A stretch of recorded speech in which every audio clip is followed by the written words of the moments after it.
They sent me to humiliate him. Instead, he saw what no one else could. In 1882, 18-year-old Clara Whitfield became a pawn in a cruel game between wealth and pride. A powerful ranching family offered to erase her father's crushing debts, but only if she agreed to marry Rowan Calloway, the most formidable cattleman in Idaho Territory. The catch? His wealthy sisters chose her specifically because she was poor, certain he would reject her on sight and finally surrender to their control. Clara wasn't a bride. She was bait. But what happened next shocked everyone. Stay until the end to see how this story unfolds. Hit that like button and comment what city you're watching from so I can see how far this story travels. The autumn wind cut through the gaps in the cabin walls like a knife through threadbare cloth.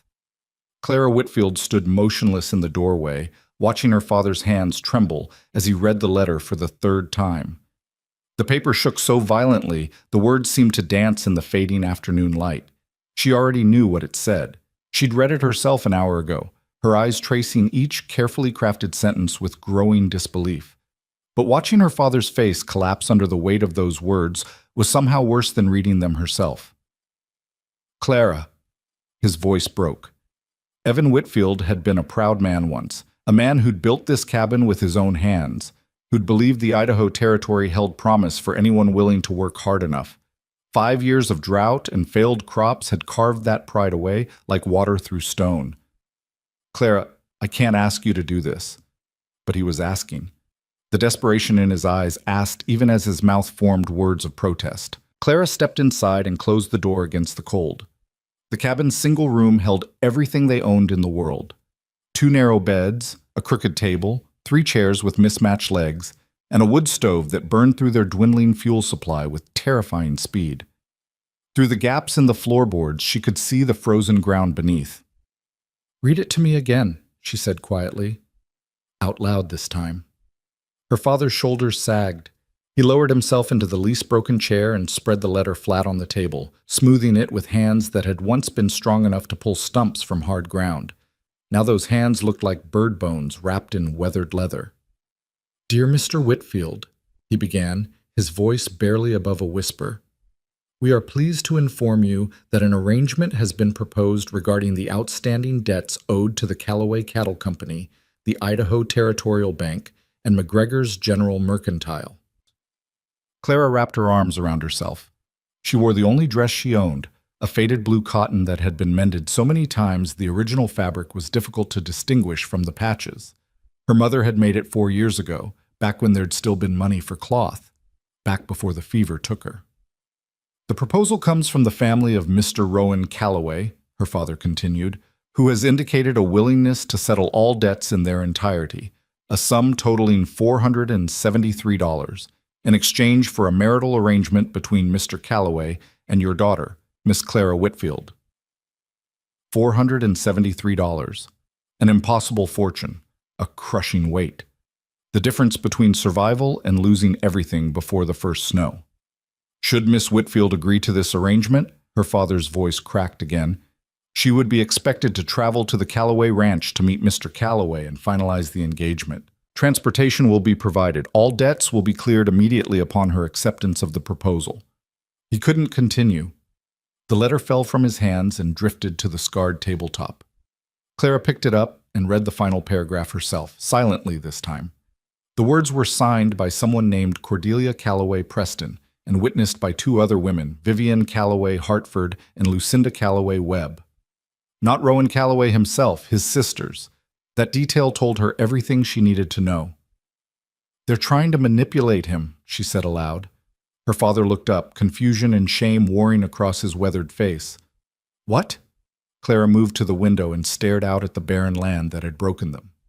In the distance, she could see the edge of Calloway property, thousands of acres of rolling grassland that stayed green even in drought years because Rowan Calloway had the money to dig deep wells and build irrigation systems. She'd never seen the man herself, but everyone in the territory knew his name, Rowan Calloway, the cattleman who'd built an empire from nothing, the man who owned half the valley and could buy the other half if he chose, the man wealthy enough that his 3 sisters had all married into East Coast society and spent their time traveling between Boston, New York, and Philadelphia. His sisters want him to marry someone from their world, Clara said slowly, piecing it together. Someone refined, someone who fits their idea of proper society. But he's refused them, so they've decided to force his hand. I don't understand. Clara turned to face her father. They're sending him the poorest girl they can find, me. They think he'll be so offended, so humiliated by the suggestion that he'd marry someone like me, that he'll finally give in and accept one of their approved candidates instead. The words tasted bitter in her mouth, but she couldn't deny their truth. It was brilliant, in a cruel way. Rowan Calloway had clearly refused every suitable match his sisters had presented, so they'd chosen to insult him with an unsuitable one, certain that his pride would drive him to reject Clara and finally accept their interference in his life. Evan Whitfield's face went pale. Then we can't accept. I won't let you be used as some kind of, as bait? Clara supplied. That's exactly what I am. But Father, look around. She gestured at the cabin's poverty, at the empty shelves where food should be stored, at the threadbare blankets on the beds. We don't have a choice. If we refuse, you lose everything. The bank forecloses on the land. McGregor's takes everything else to settle the store debt. We'll have nothing. You'll have nothing. Then we'll have nothing. Her father surged to his feet with a flash of his old fire. But at least we'll have our dignity. I won't sell my daughter to settle debts, Clara. I won't do it. You're not selling me. They're buying you relief. She kept her voice steady even as her heart hammered against her ribs. And I'm choosing to accept it. No. Yes. Clara crossed the small room and took her father's shaking hands in her own. Listen to me. I know what they're planning. They expect Rowan Calloway to take one look at me and send me home in disgrace. They expect him to be so insulted by the suggestion that he'd marry a girl in a patched dress with dirt under her fingernails that he'll finally bend to their will. Then what's the point? If he's just going to reject you, maybe he will, Clara interrupted. Maybe he'll take one look at me and do exactly what his sisters expect. But even if he does, Father, the letter says the debts will be cleared upon acceptance of the proposal. Not upon marriage, upon acceptance. If I agree to go, if I travel to his ranch and present myself as a potential bride, the agreement is fulfilled. Your debts disappear. Her father stared at her, understanding and horror dawning in equal measure. You'd let yourself be humiliated? Rejected? Sent away in shame, all for money to clear my mistakes? They're not your mistakes. The drought wasn't your fault. Mother's illness wasn't your fault. This territory promised opportunity and delivered dust. Claire squeezed his hands tighter. And I'm not afraid of humiliation, Father. I've been poor my whole life. I've worn the same dress for 4 years. I've traded labor for bread and gone to bed hungry more nights than I can count. What's one more indignity compared to watching you lose everything you built? Tears tracked through the dust on her father's face. You're so much like your mother. She was fierce, too. Practical. She would have made the same choice. Then you know I'm right. A long silence stretched between them, broken only by the wind worrying at the cabin's loose boards. Finally, Evan Whitfield pulled his hands free and walked to the small wooden chest that held their few remaining valuables. He opened it and withdrew a thin silver chain, the only piece of jewelry Clara's mother had owned. Take this, he said, pressing it into Clara's palm. It was your mother's. Her mother gave it to her on her wedding day. It's not worth much, but it's yours. Clara's fingers closed around the delicate chain. The metal was warm from her father's hands. I'll wear it when I meet him. When do you have to leave? The letter says transportation will arrive tomorrow at dawn. Tomorrow. Less than 15 hours to prepare for a life that would either break her or save her father. Clara looked around the cabin one more time, trying to memorize every detail. The way afternoon light slanted through the eastern window, the smell of wood smoke and sage, the sound of her father's breathing in the quiet moments. This might be the last time she stood in this room as Clara Whitfield, daughter of Evan. Tomorrow she would become something else, a pawn in a game played by wealthy sisters, a test for a man she'd never met, a girl whose poverty made her useful as an insult. I should pack, she said. Her father made a sound that might have been a laugh or a sob. Pack what? You're wearing half of everything we own. He was right. Clara owned one dress, one pair of shoes with soles worn thin as paper, 2 threadbare chemises, 1 wool shawl her mother had knitted, and now her mother's silver chain. Everything else, the few cooking implements, the remaining tools, the blankets, belonged to her father and would stay with him. Then I'll prepare myself instead. Clara moved to the cracked mirror hanging beside the door and studied her reflection in the failing light.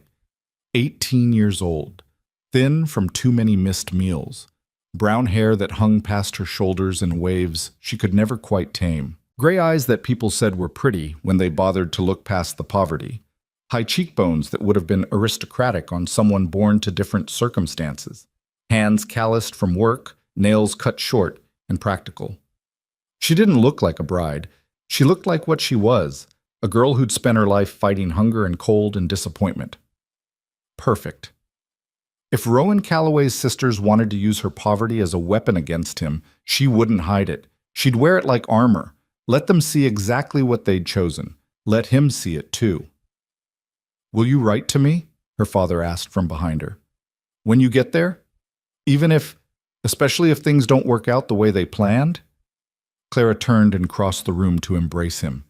He felt fragile in her arms, this man who'd once seemed strong enough to move mountains. "I'll write. I promise. And Father, don't grieve for me. Whatever happens at the Calloway Ranch, it's my choice, my decision. I'm walking into this with my eyes open." "That's what worries me," he whispered into her hair. "Your eyes have always been too open, too honest. The world breaks people like that. Or it makes them stronger." They held each other as darkness filled the cabin, neither willing to light a lamp and waste precious oil. Outside, the wind picked up, carrying the scent of distant snow.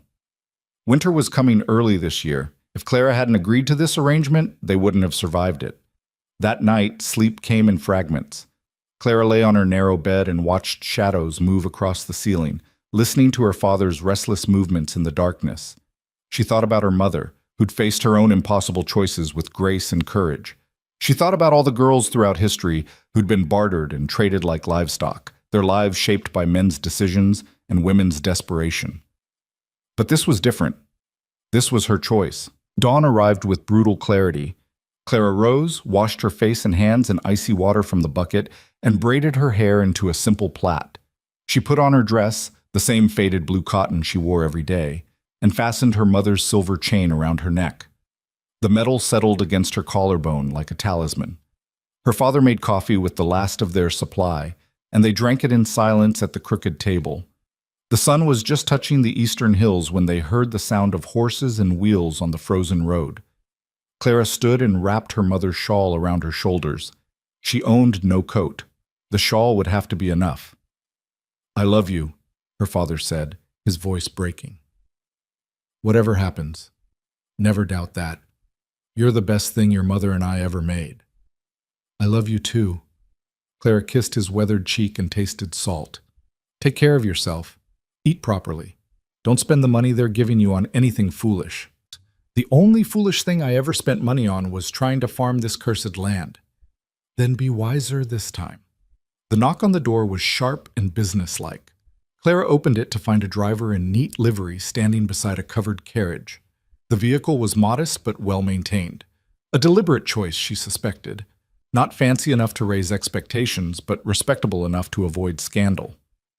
"Miss Clara Whitfield?" the driver asked, his tone professionally neutral. "Yes." "I'm here to transport you to the Calloway Ranch. Do you have luggage?" Clara almost laughed. "No, I'm ready as I am." Something flickered in the driver's eyes, surprise, perhaps, or pity, but he simply nodded and gestured to the carriage. "Then, if you'll please step inside, we have several hours' journey ahead." Clara turned back to her father one last time.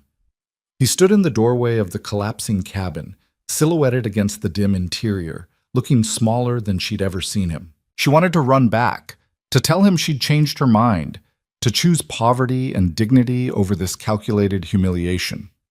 But she didn't. She climbed into the carriage, settled onto the padded bench, and didn't look back as the driver clicked his tongue and the horses lurched forward. Through the small window, she watched the only home she'd ever known shrink and disappear behind rolling hills. The carriage was comfortable, more comfortable than anything Clara had experienced in years. The bench was upholstered in dark green velvet, worn but clean. There were curtains at the windows, a small lantern bolted to the wall, and a wool blanket folded in the corner. Compared to the cabin's bare floor and thin mattress, it felt like luxury. Clara sat very still and tried not to touch anything she didn't need to touch. She was acutely aware of her patched dress, her worn shoes, the shawl that had been mended so many times it was more repair than original yarn. In this space designed for people of means, her poverty felt magnified. Good, she thought fiercely. Let them see it. Let everyone see exactly what they chose. The journey passed in a blur of landscape, hills giving way to valleys, scattered homesteads, the occasional small town. They stopped once to water the horses, and the driver offered Clara bread and cheese from a basket. She ate slowly, savoring every bite, knowing it might be the last decent meal she had for a while if Rowan Calloway rejected her as planned. "How much farther?" she asked when they resumed traveling. "Another hour, miss. We should arrive just after midday." An hour. 60 minutes until she met the man whose sisters had chosen her as an insult. 60 minutes to prepare herself for rejection, humiliation, and the long journey home. Or, and this possibility seemed almost absurd, 60 minutes until something else entirely. Clara pulled the blanket around her shoulders and watched the landscape roll past. The land changed as they traveled deeper into Callaway territory. The grass grew thicker, greener. She saw irrigation ditches, well-maintained fences, fat cattle grazing in organized pastures. This was what wealth looked like. Land that produced even in drought years, animals that stayed healthy, systems that worked. This was what her father had dreamed of building. The ranch house appeared suddenly as they crested a hill, a sprawling timber structure with a wide porch, glass windows that caught the afternoon sun, and a stone chimney releasing a thin stream of smoke into the clear sky. Beyond it stretched barns, corrals, bunkhouses, and other outbuildings she couldn't identify. The entire complex spoke of prosperity, organization, and permanence. Clara's stomach knotted. This wasn't just wealth. This was power, and she was about to walk into it wearing a dress that screamed poverty. The carriage rolled to a stop in front of the main house. Through the window, Clara saw ranch hands pause in their work to stare. A woman emerged from the barn, shading her eyes against the sun. Someone called out a question she couldn't hear. The driver opened the carriage door and offered his hand. "Miss Whitfield, we've arrived." Clara took a deep breath, straightened her spine, and stepped down into the afternoon light. The first thing she noticed was the silence. The second was the stares. Everyone, the ranch hands, the woman from the barn, a man leading a horse, 2 boys carrying buckets, everyone stopped what they were doing to look at her. Clara felt their eyes cataloging every detail. The patched dress, the worn shoes, the thin shawl, the braid falling over one shoulder. Let them look. She lifted her chin and met their stares with level gray eyes. She wouldn't apologize for her poverty. She wouldn't shrink or hide or pretend to be something she wasn't. The front door of the house opened, and a man stepped onto the porch. Clara's breath caught. Rowan Calloway was not what she'd expected. She'd imagined someone older, softer, a wealthy rancher grown comfortable in his success. Instead, she saw a man perhaps 30 years old, tall and lean, with the weathered look of someone who worked his own land. He wore simple clothes, dark trousers, a work shirt with rolled sleeves, boots dusty from use. His hair was dark, touched with sun at the temples, and his face carried the sharp lines of someone who'd known hunger and hardship.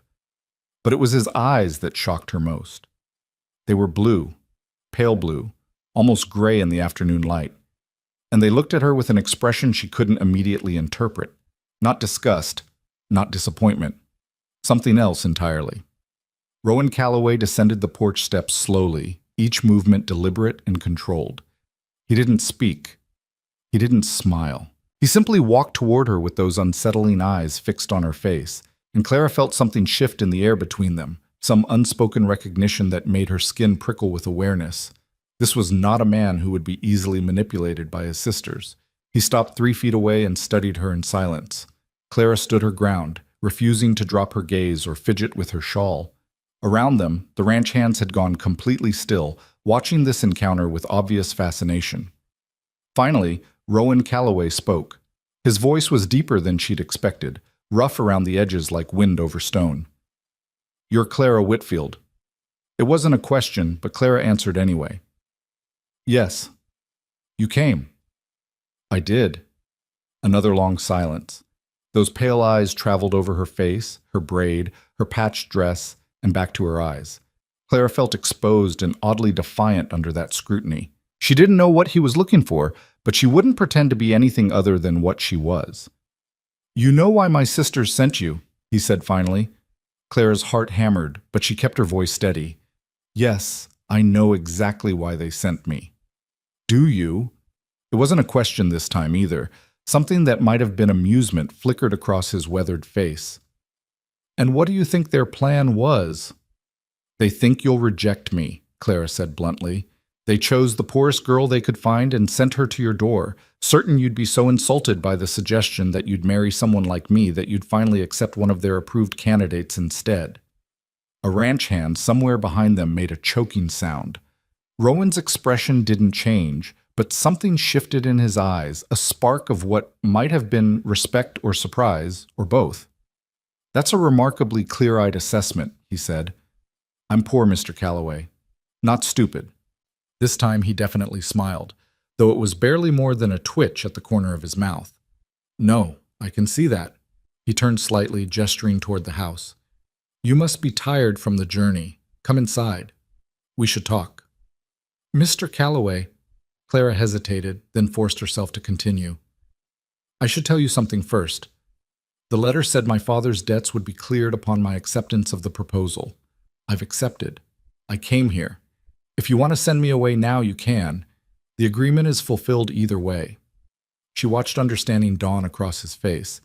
He'd been tested by his sisters, but Clara had just revealed her own test, offering him an easy way out, a chance to fulfill the financial obligation without actually going through with any kind of arrangement. "That's an interesting interpretation of the terms," Rowan said slowly. "It's the only fair one. You didn't ask for this. I won't trap you into something you don't want." For a long moment, Rowan Calloway simply looked at her. The ranch hands had given up any pretense of working and were openly watching now. The driver stood beside the carriage, eyes wide with fascination. Even the horses seemed to be holding their breath. Then Rowan did something that would change everything. He offered her his hand. "Miss Whitfield," he said, his rough voice carrying clearly in the afternoon stillness, "I would very much like you to come inside and talk with me. Not because any agreement demands it, but because I'm curious about a woman brave enough or desperate enough to walk into a situation designed to humiliate her, and honest enough to offer me an escape from it." Clara stared at his outstretched hand. It was calloused, scarred, strong, the hand of a man who built his own fences and branded his own cattle, not the soft hand of someone born to privilege. She placed her hand in his. His grip was warm and sure. He led her toward the house, past staring ranch hands, and through a door that opened into a world she'd never imagined entering. The interior of the Calloway ranch house was comfortable without being ostentatious. The main room featured timber beams, a massive stone fireplace, furniture that looked handmade but well-crafted. The walls held no fancy paintings, just practical items like saddles, ropes, and what looked like surveying equipment. This wasn't the home of someone trying to impress East Coast society. This was the home of a working rancher who happened to have money. "Sit," Rowan said, gesturing to a chair near the fireplace. "I'll make coffee." "You'll make it?" Clara couldn't hide her surprise. "I live alone, Miss Whitfield. I learned to make coffee, or go without." He moved to the kitchen area with practiced efficiency, filling a pot from a water pump, measuring grounds from a tin. Clara lowered herself carefully into the chair, acutely aware of her patched dress against the clean upholstery. Her mother's silver chain felt cool against her throat. Through the window she could see ranch hands trying to look busy while clearly gossiping about what was happening inside. "They expected you to refuse me at the door," she said quietly. "I know." Rowan set the coffee pot on the stove and turned to face her. "My sisters have been trying to manage my life since our parents died 10 years ago. Cordelia married a banker in Boston. Vivian married a shipping magnate in New York. Lucinda married a railroad executive in Philadelphia. They all think they know better than I do about how to live. And they want you to marry someone from their world. They want me to sell the ranch, move east, and become the kind of man who wears fancy suits and attends parties." His expression hardened. "They've been pushing suitable matches at me for years. Debutantes, society daughters, Women who've never worked a day in their lives and think ranching is quaint. So they decided to force your hand with someone completely unsuitable. They decided to insult me with someone they assumed I'd find beneath consideration. Rowan leaned against the counter, arms crossed. They were wrong about what I'd find insulting. Clara's pulse quickened. What do you mean? I find it insulting that they think I've forgotten where I came from. His pale eyes locked onto hers with an intensity that made her breath catch. I built this ranch from nothing, Miss Whitfield. 20 years ago, I was as poor as you are now. Poorer, maybe. I knew hunger. I knew cold. I knew what it meant to have nothing and fight for everything. The coffee began to percolate, filling the room with its rich scent. Rowan poured 2 cups and brought them to the fireplace, handing one to Clara before settling into the chair across from hers. So when you walked off that carriage wearing a patched dress and looking at me with those fierce eyes, he continued, I didn't see shame, I saw strength. I saw someone who survived things that would have broken softer people. I saw someone real.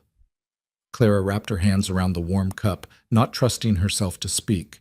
This wasn't how the story was supposed to go. He was supposed to reject her, send her home, prove his sister's right about his pride. I have a proposition for you, Rowan said. A real one this time, not whatever manipulation my sisters engineered. What kind of proposition? Stay here for a month. Clara's head snapped up. What? Stay at the ranch. Learn what this life is actually like. Get to know me, who I really am, not just what my bank account says. At the end of the month, if you want to leave, I'll still clear your father's debts. No obligation, no trap. You'll be free to go. And if I stay, then we'll talk about what comes next. He took a sip of coffee, his eyes never leaving hers. I won't lie to you, Miss Whitfield.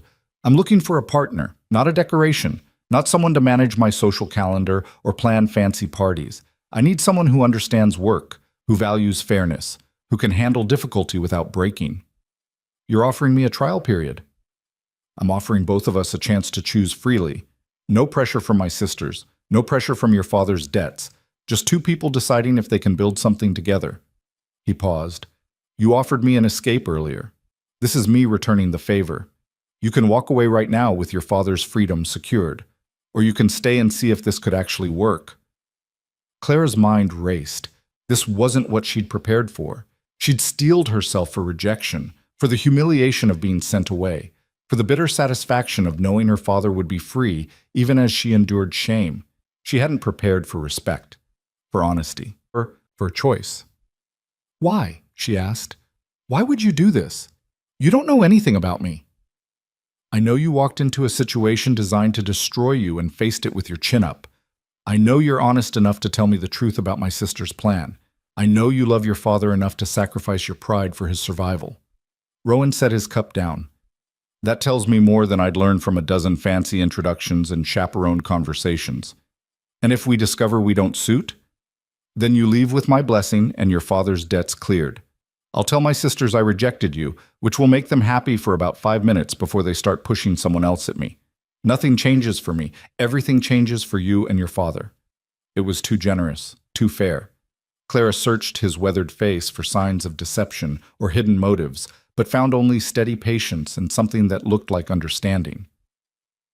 I don't have anything, she said quietly. No dowry, no connections, no skills that would be useful to someone like you. All I have is this dress and my mother's silver chain. If you're looking for a partner who brings value to this arrangement, you're still talking like my sisters chose you, Rowan interrupted. Like your poverty defines your worth. But I remember what it's like to have nothing. I remember when this chain, he touched a simple silver piece at his own throat, was my only inheritance from my father. Value isn't measured in money, Miss Whitfield. Then how is it measured?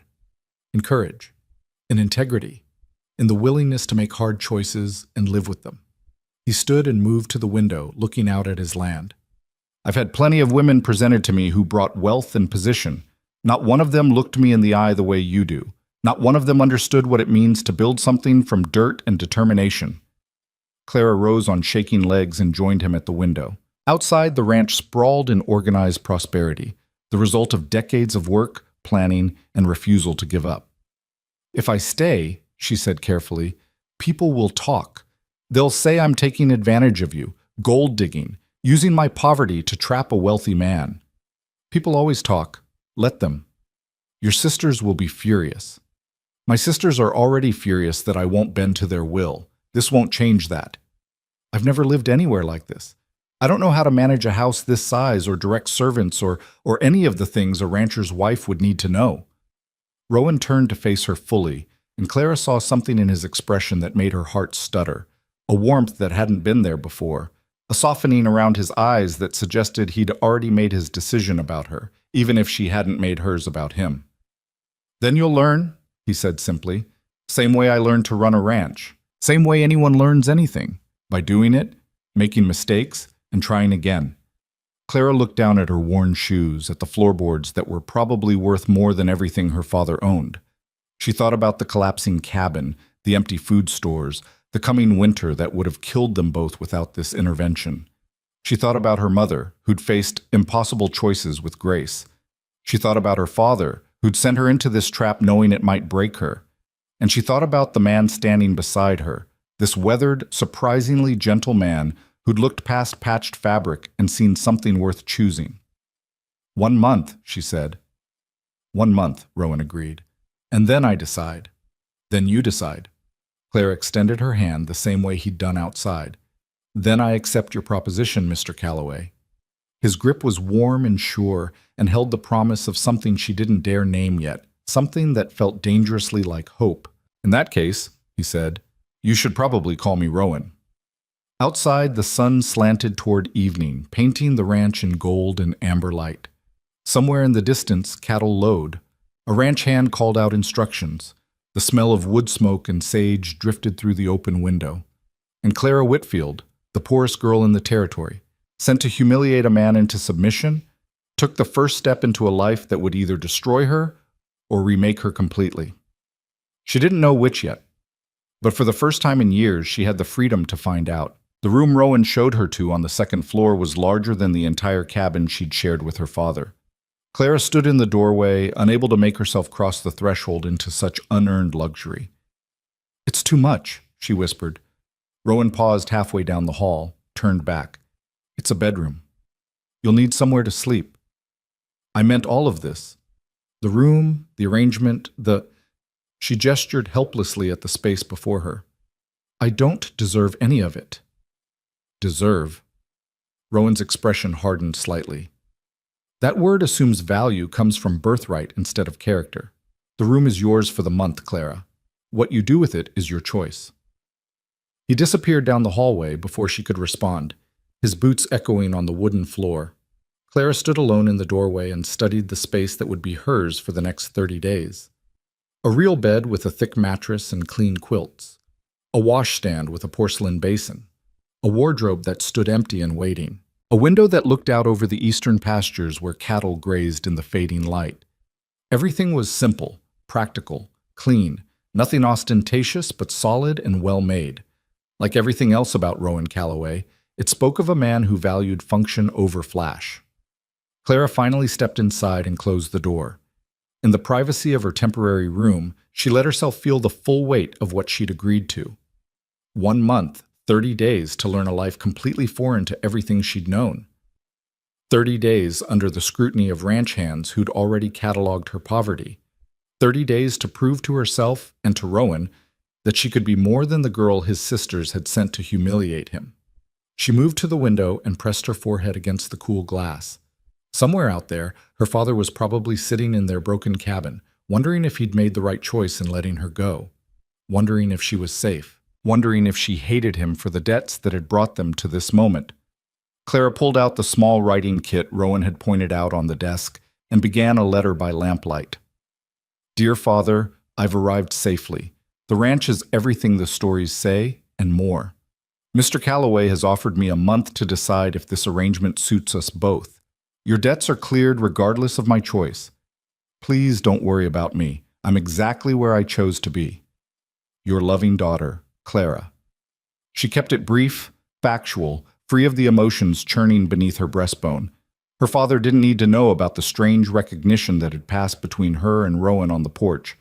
He didn't need to know that she'd felt something shift when their hands touched, some awareness that frightened and intrigued her in equal measure. A knock on the door startled her from her thoughts. "Come in," she called, quickly blotting the letter.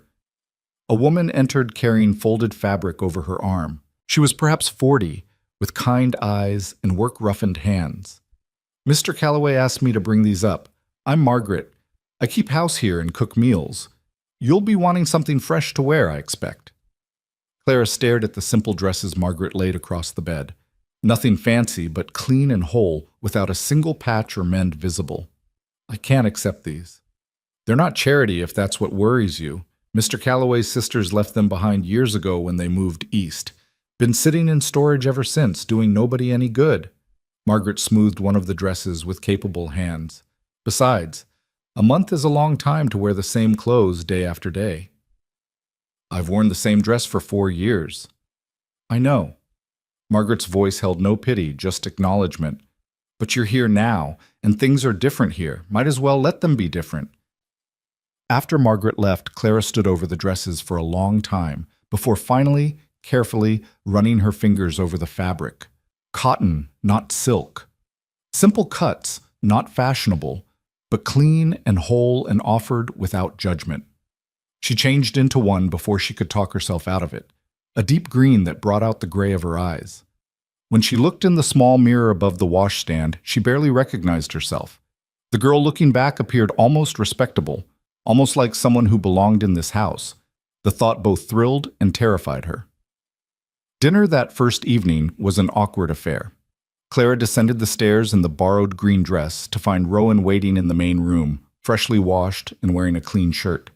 He looked at her for a long moment when she appeared, something unreadable passing across his weathered face. "Green suits you," he said finally. "Margaret brought dresses. I hope that was acceptable." "I asked her to." "You're a guest here, Clara. Guests don't wear the same clothes for a month." He gestured toward the dining table, already set with simple earthenware plates. "Margaret's made stew. I hope you're hungry." Hungry didn't begin to describe it. Clara had eaten sparingly for so long that her body had almost forgotten what true hunger felt like. But sitting across from Rowan at the solid oak table, watching him ladle thick beef stew into her bowl, she felt her stomach clench with anticipation. "Margaret's the best cook in the territory," Rowan said as he served himself. "She's been with me since I could afford to hire help. Her husband Thomas manages the livestock operations."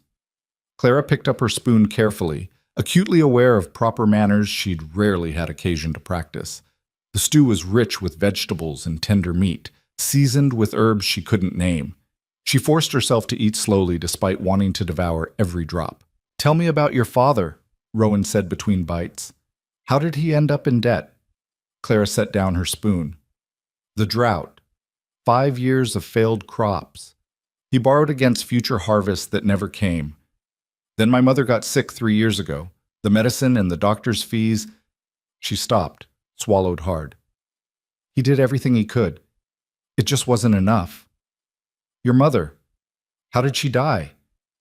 "Fever. It took her fast." Clara's fingers found her mother's silver chain beneath the collar of the borrowed dress.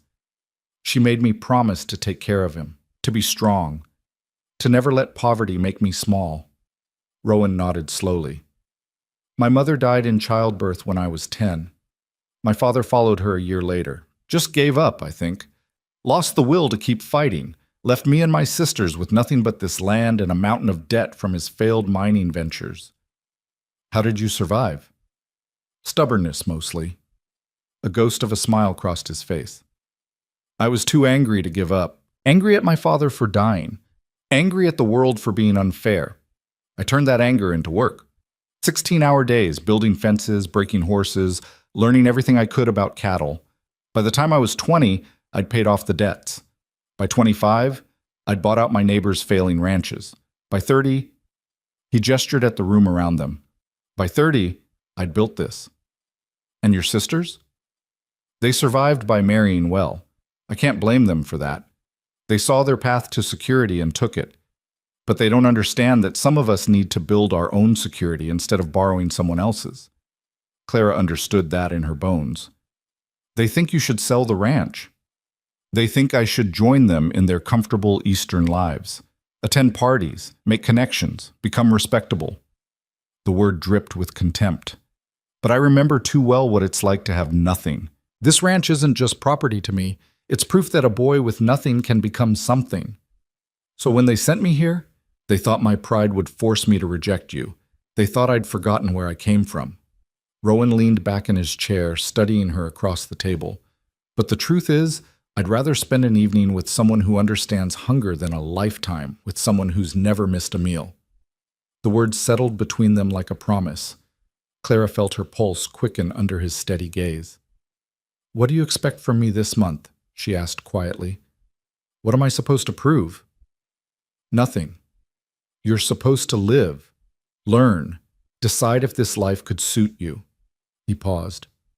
"Tomorrow, I'll show you the ranch operations. You'll meet the hands, see how we run things. If you're going to make an informed choice, you need to understand what you'd be choosing."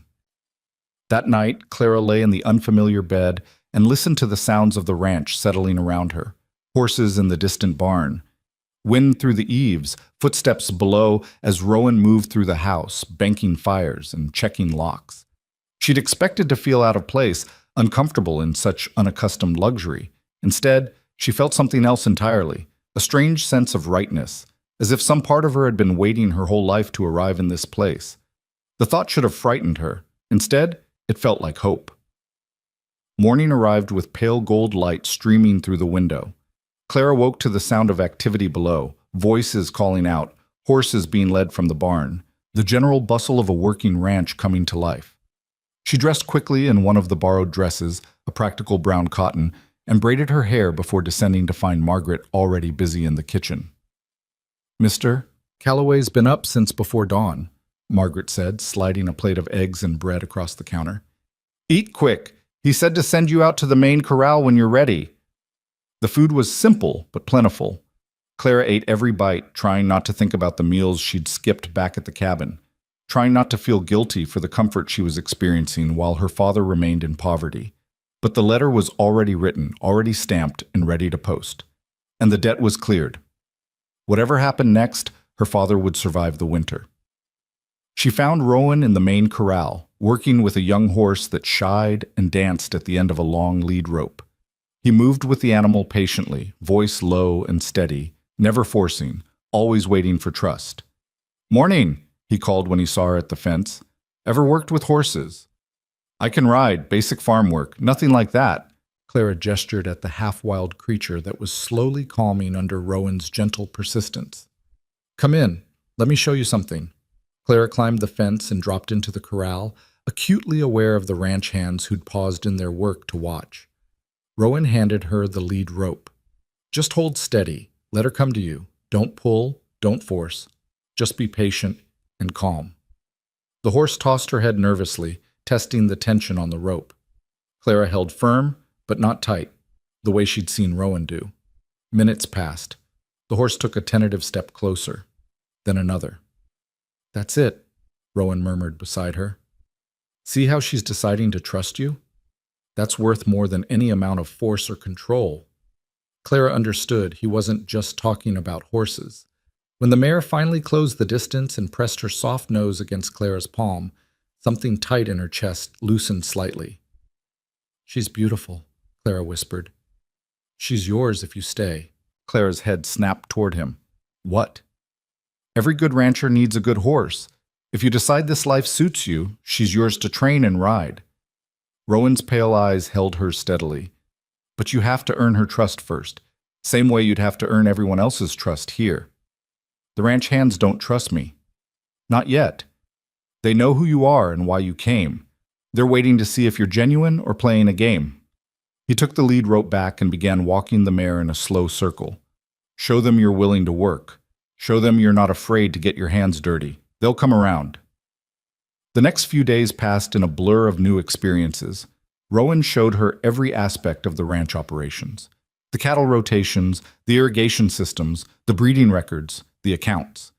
He introduced her to the ranch hands one by one, watching carefully as she met their skeptical gazes with level honesty. Thomas, Margaret's husband, was a bear of a man with gentle hands and a sharp eye for livestock. So you're the girl Calloway's sister sent to embarrass him, he said bluntly. Yes, Clara replied. That was their intention. And what's your intention? To learn, to decide if I can make a life here, to be honest about what I can and can't offer. Thomas studied her for a long moment before nodding slowly. Fair enough. Can you mend fence? I can learn. Good. Start with the east pasture. Tools are in the barn. The work was hard, harder than anything Clara had done before. Mending fence meant digging post holes, stringing wire, fighting with stubborn materials in cold wind. Her hands blistered within hours. Her shoulders ached, her back protested every movement, but she didn't quit. By the end of the first week, the ranch hands had stopped staring quite so obviously. By the end of the second week, a few of them nodded greeting when she passed. Small acknowledgments, but they felt like victories. Rowan watched it all with quiet attention. He didn't coddle her or make allowances for her inexperience. When she made mistakes, he corrected them matter-of-factly. When she succeeded, he acknowledged it with a brief nod and moved on to the next task. But in the evenings, after the work was done and they sat together over dinner, he asked her questions. What did you think of the breeding records? They're meticulous. You track everything. Bloodlines, health issues, temperament. It's like you're building something specific. I am. Better cattle, stronger stock. Animals that can survive harsh winters and still produce. He paused. Everything here is built with the future in mind. Not just next year, but 10 years from now. 20. Clara understood what he wasn't saying. If she stayed, she'd be part of that future. Part of building something meant to last. Tell me about your mother, Rowan said another evening. What was she like? Clara wrapped her hands around her coffee cup, gathering memories. Strong, practical. She never complained, even when things got hard. Even when she was dying, she focused on making sure my father and I would be all right after she was gone. She touched the silver chain at her throat. This was hers. It's the only thing of value she ever owned. Value isn't always measured in money, Rowan said quietly. Sometimes it's measured in what we're willing to sacrifice for the people we love. The words hung between them, heavy with meaning. On the 15th day, a letter arrived from Cordelia Calloway Preston. Rowan opened it at the breakfast table, his expression darkening as he read. Finally, he handed it across to Clara without comment. Dear brother, it began in elegant script. We have received reports that the arrangement we facilitated is proceeding in a most unexpected manner. You were meant to reject the girl immediately, not invite her to stay at the ranch like some kind of guest. This is precisely the sort of impulsive behavior that concerns us. The girl is unsuitable in every way, uneducated, poor, completely lacking in social graces. We insist you end this farce immediately and turn your attention to Miss Pemberton, who comes from excellent Boston family and would make an appropriate wife for a man of your standing. The letter continued for 2 more pages in similar fashion, outlining all the ways Clara was inadequate and all the reasons Rowan should marry someone from society instead. Clara set it down carefully, fighting the hot shame rising in her throat. They're not wrong. I am all those things. They're completely wrong. Rowan's voice was sharp as cut glass.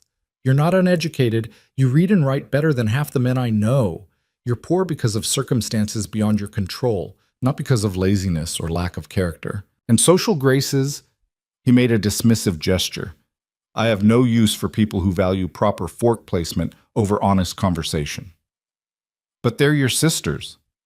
They're women who forgot where they came from, who think money and position erase the past. He stood abruptly and moved to the window, tension visible in the set of his shoulders. They want me to be ashamed of my origins, to pretend I was born to this instead of building it from nothing. But I remember every hungry night, every time I had to choose between buying food or fixing equipment, every person who looked at me like I was worth less than nothing because my clothes were patched and my boots had holes. Clara rose and joined him at the window, drawn by the raw honesty in his voice. The moment you stepped off that carriage, Rowan continued quietly, I saw someone who'd lived that same life, someone who understood what it means to fight for survival. My sisters sent you to humiliate me, but they gave me something they never intended, someone real. I'm scared, Clara admitted. Scared I'll fail. Scared I don't belong here. Scared this is all some dream that will collapse the moment I start believing in it. Rowan turned to face her fully. They stood close enough that Clara could see the silver threading through his dark hair, the fine lines around his eyes from years of squinting into sun and wind. "You want to know what I'm scared of?" he asked. Clara nodded, not trusting her voice. "I'm scared you'll leave at the end of the month, that you'll decide this life is too hard or too lonely or too far from everything you've known. I'm scared I'll lose the first person in 10 years who looks at me and sees Rowan instead of the Calloway fortune." His honesty stole her breath. Clara had prepared herself for rejection, for judgment, for the eventual moment when Rowan would realize his sisters were right about her inadequacy. She hadn't prepared for this, for a man who valued her poverty as proof of strength rather than evidence of worthlessness. "I should write to my father," she said, because she didn't know what else to say. "Tell him I'm well." "Tell him you're thriving," Rowan corrected gently, "because you are." The next morning brought an unexpected visitor. Clara was in the kitchen with Margaret, learning how to make bread, when shouting erupted from the front of the house. "Where is she? Where's this girl who thinks she can trap my brother?" Margaret's hands stilled in the dough. "That would be Miss Cordelia. She must have come straight from the train station when she got Rowan's response to her letter." Clara's stomach nodded. "What did he tell her?" Knowing Mr. Calloway, probably exactly what he thought of her interference. The shouting grew louder. Clara wiped flour from her hands and moved toward the sound, Margaret following close behind. In the main room, a woman in expensive traveling clothes stood toe-to-toe with Rowan, her face flushed with rage. She was perhaps 40, elegantly dressed, every inch the Boston society matron. Two other women flanked her, clearly the other sisters, equally polished and furious. "You cannot possibly be serious about this arrangement," Cordelia was saying, her voice sharp enough to cut. "We sent her here to show you how ridiculous your stubbornness had become. You were supposed to reject her immediately and finally see reason." "I see reason perfectly clearly," Rowan replied, his voice dangerously calm. "I see 3 women who think they can manipulate me into living the life they've chosen instead of the one I built. We're trying to help you, to elevate you to the position you deserve. I'm already in the position I deserve. I earned every acre of this ranch. I don't need elevation. I need you to respect my choices." That's when Cordelia's eyes found Clara standing in the doorway, still wearing an apron dusted with flour. Her expression twisted with contempt. "This is her? This is the girl you're defending?" Cordelia looked Clara up and down with undisguised disdain. "Look at her, Rowan. She's a charity case playing dress-up in clothes we left behind. She has nothing to offer you except her father's debts and her desperation." Clara felt the words like physical blows, each one designed to cut where she was most vulnerable. Her hands clenched in the folds of the apron, but before she could respond, Rowan stepped between them. "Careful, Cordelia." His voice was quiet but edged with steel. "You're speaking about someone I invited into my home, someone I respect, someone worth 10 of the society debutantes you've been pushing at me for years." "Respect?" Vivian, the middle sister, laughed bitterly. "She's using you, Rowan. Can't you see that? She's latched onto you like a parasite. Enough." The single word cracked through the room like a whip. "Clara came here because you manipulated her father's debts. She stayed because I asked her to. And if you say one more word against her character, I'll ask all 3 of you to leave my property and not come back." Silence fell, thick and choking. The sisters stared at their brother as if he'd grown a second head. "You would choose her over your own family?" Lucinda finally asked, her voice small. "I would choose honesty over manipulation, respect over control. A woman who looks me in the eye and tells the truth over women who think they can manage my life like one of their charity projects." Rowan's shoulders were rigid with tension. "You want to know the real reason I'm considering marriage to Clara? Because in 2 weeks she's shown me more genuine partnership than any of your approved candidates showed in years of shallow conversations." Cordelia's face had gone pale. "If you do this, if you actually marry this nobody, don't expect us to acknowledge her. Don't expect invitations to our homes or introductions to our circles. I don't expect anything from you except to respect my property lines and my choices. Can you do that?" The sisters exchanged glances. Finally, Cordelia drew herself up with wounded dignity. "Fine. Ruin your life if you insist, but don't come crying to us when you realize what a mistake you've made." They swept toward the door, skirts rustling with indignation. Cordelia paused at the threshold and looked back at Clara with cold eyes.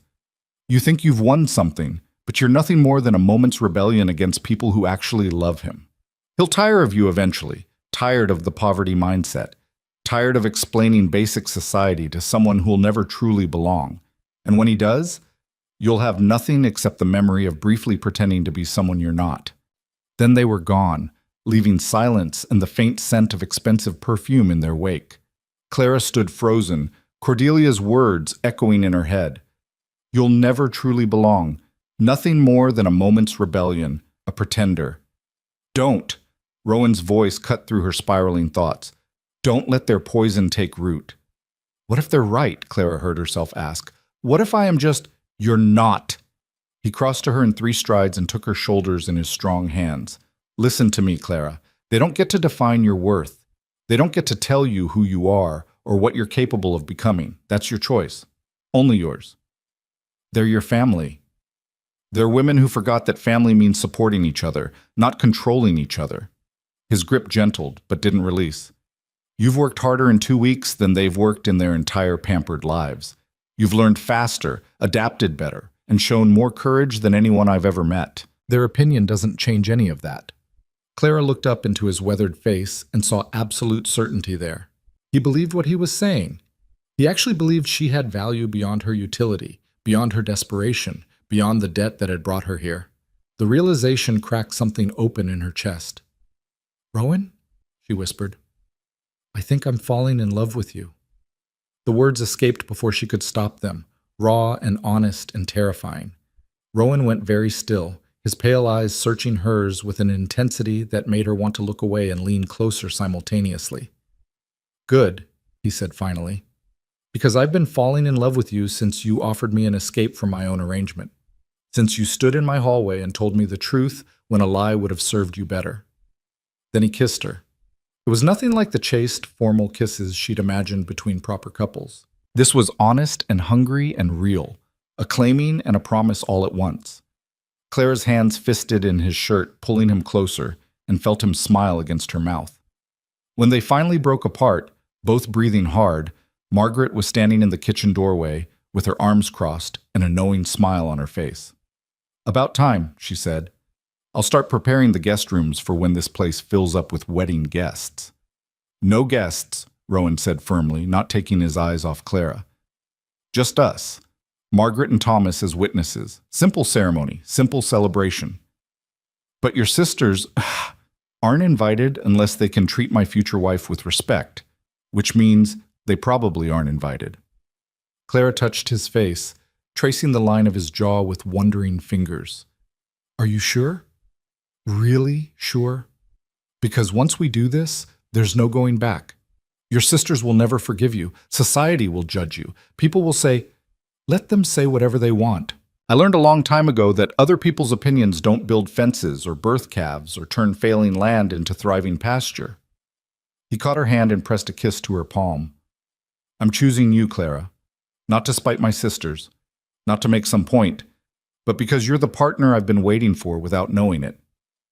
I have nothing to bring to this marriage except myself. Then bring yourself. That's all I want, all I need. The month wasn't over. Clara still had 2 weeks remaining in their agreed trial period. But standing in Rowan's arms with Margaret smiling in the doorway and the afternoon sun streaming through the windows, Clara knew she'd already made her choice.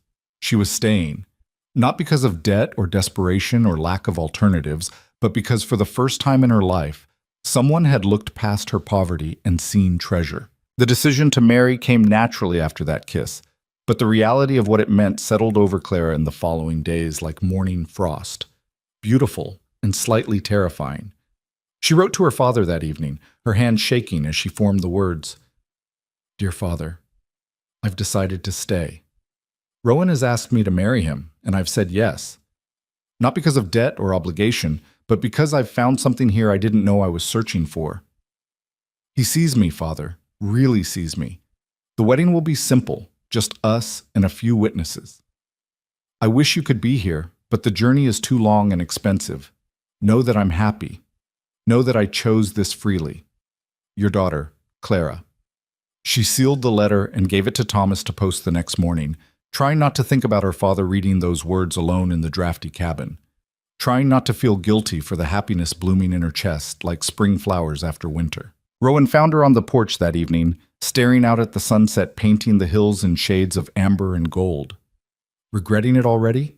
he asked, settling beside her on the wooden bench. "No, just thinking about my father, wishing he could be here." "Bring him here." Clara turned to stare at him. "What?" "After the wedding. Bring him to live at the ranch. There's plenty of room, and we could use another hand with the horses. He knows farming. Those skills translate to ranch work." Rowan's expression was matter-of-fact, as if he was discussing fence repairs instead of changing her father's entire life. "Unless you think he'd rather stay in that collapsing cabin." "You'd do that? Take him in?" "Clara, when you marry me, your family becomes my family. That's how this works." He reached over and laced his fingers through hers. "Besides, I remember what it's like to face winter with nothing. I wouldn't wish that on anyone, especially not the man who raised the woman I love." The casual way he said it, "the woman I love," made Clara's heart stutter. She'd heard the words before, felt them in his kiss, but hearing them spoken so plainly in the fading daylight made them real in a way that stole her breath. "I love you too," she said, testing the words on her tongue. "I'm still not entirely sure how it happened so fast, but I do. My mother used to say that love is just recognition. You don't fall into it. You recognize the person you've been waiting for and decide to build something together." Rowan squeezed her hand gently. "I recognized you the moment you stepped off that carriage and looked at me like you were cataloging every weak point in my defenses. I was terrified. You were fierce. There's a difference." They sat in comfortable silence as the sun sank lower, painting the world in deepening shades of purple and rose. Ranch hands called to each other in the distance, finishing the day's work. Horses whinnied in the barn. Smoke rose from the bunkhouse chimney where the men were settling in for the evening. This would be her life now. This ranch, these rhythms, this man beside her, who somehow saw past every defense she'd built and chose her anyway. "When?" Clara asked. "When should we marry?" "As soon as possible. I don't see the point in waiting." Rowan stood and pulled her to her feet. "Unless you want time to prepare? A proper dress, flowers, all those things women are supposed to want?" Clara thought about the elaborate weddings she'd heard about. Society affairs with hundreds of guests, orchestras, 7-course meals, gowns that cost more than her father's entire debt. The kind of wedding Rowan's sisters probably expected him to have. "I want simple," she said firmly. "Just us, Margaret and Thomas as witnesses. I'll wear one of the dresses Margaret gave me. We can have the ceremony here, on this porch, at sunset." She paused, then added with a small smile, "And I want my father here, even if we have to wait a few weeks for him to arrive." "Then we wait. I'll send a rider with money for his passage and a letter explaining everything." Rowan pulled her close, and Clara rested her head against his chest, listening to the steady beat of his heart. 3 weeks. That gives us time to prepare, time for your father to travel, time for you to be absolutely certain this is what you want. I'm already certain. Then 3 weeks gives me time to be worthy of that certainty. The next morning, Rowan was true to his word. He sent his most trusted rider, a weathered man named Samuel, with a carefully worded letter and enough money to cover Evan Whitfield's travel expenses twice over. "Tell him he's not just attending a wedding," Rowan instructed Samuel. "Tell him he's coming home, permanently, if he wants." Clara watched the rider disappear over the eastern hills, carrying words that would change her father's life, as completely as hers had been changed. She wondered what he would think when he read Rowan's letter. Would he be relieved, grateful, or would he feel like he'd sold his daughter after all, despite Clara's insistence that this was her choice?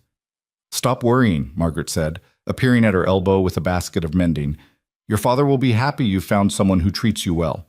That's all any parent wants for their child." What if Rowan changes his mind? What if he wakes up one morning and realizes his sisters were right, that I'm just a poor girl who got lucky? Margaret set down the basket and fixed Clara with a look that was equal parts exasperation and affection. "That man has had every opportunity to change his mind, Every society belle from here to Boston has been paraded in front of him for 10 years. He chose none of them. Then you arrive in a patched dress and stolen shoes. Worn shoes, not stolen. And within 2 weeks, he's ready to defy his entire family to marry you. That's not luck, girl. That's recognition. He saw something in you that matched something in him, and he was smart enough not to let it slip away. Clara wanted to believe it. She did believe it mostly. But late at night, lying alone in her borrowed room, doubts crept in like cold drafts through window cracks. She was 19 years old, uneducated beyond basic reading and arithmetic, trained for nothing except survival. What did she really have to offer a man like Rowan Calloway? The answer came gradually over the following days as she worked alongside him. Rowan didn't just tell her about the ranch. He taught her, showed her how to read the account books, how to judge cattle quality, how to spot problems before they became disasters. He introduced her to every aspect of the operation, not as a spectator, but as a partner. "When we're married, this ranch belongs to both of us," he said one afternoon as they rode the boundary lines together. "I need you to understand how everything works. Not because I expect you to do it all yourself, but because decisions should be made together." Clara guided her horse, the mare from her first day, now responding to her commands with trust, alongside Rowan's larger gelding. Most men don't think that way about their wives. Most men are fools who think partnership means ownership. Rowan pulled up at the crest of a hill and gestured at the valley spread below them. "You see all this? It means nothing if I'm building it alone. A ranch this size needs 2 people working toward the same goal. I learned that watching my parents. My mother wasn't just my father's wife. She was his true partner. When he lost her, he lost half of himself. That's why he gave up. You're afraid of losing someone the way he did.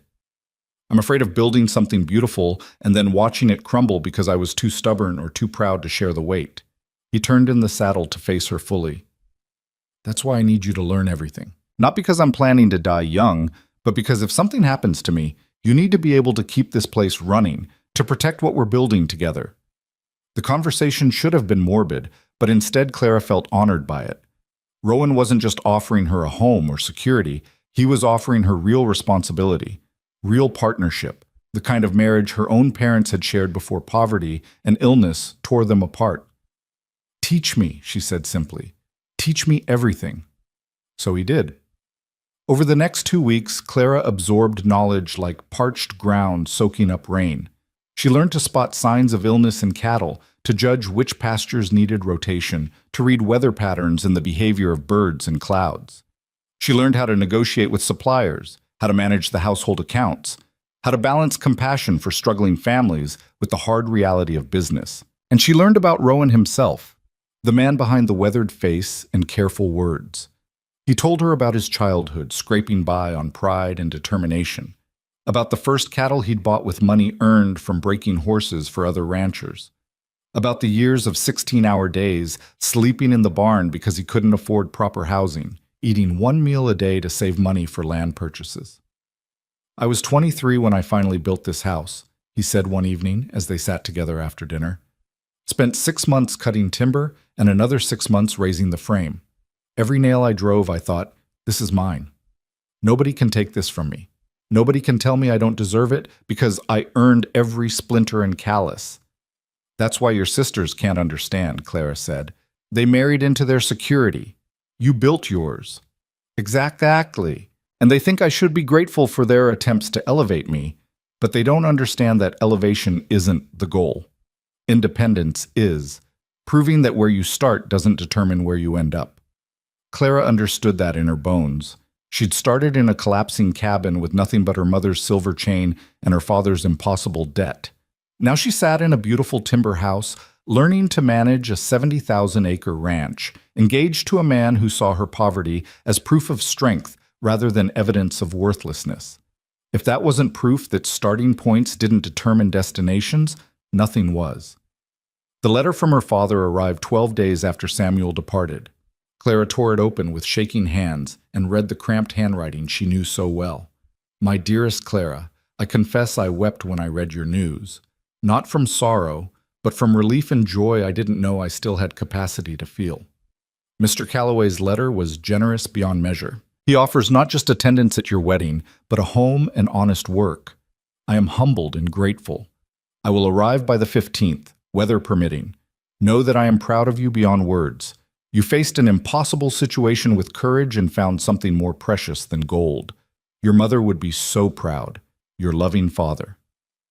Clara read the letter 3 times, tears streaming down her face, before she could trust herself to share it with Rowan. When she finally did, he simply pulled her into his arms and held her while she cried.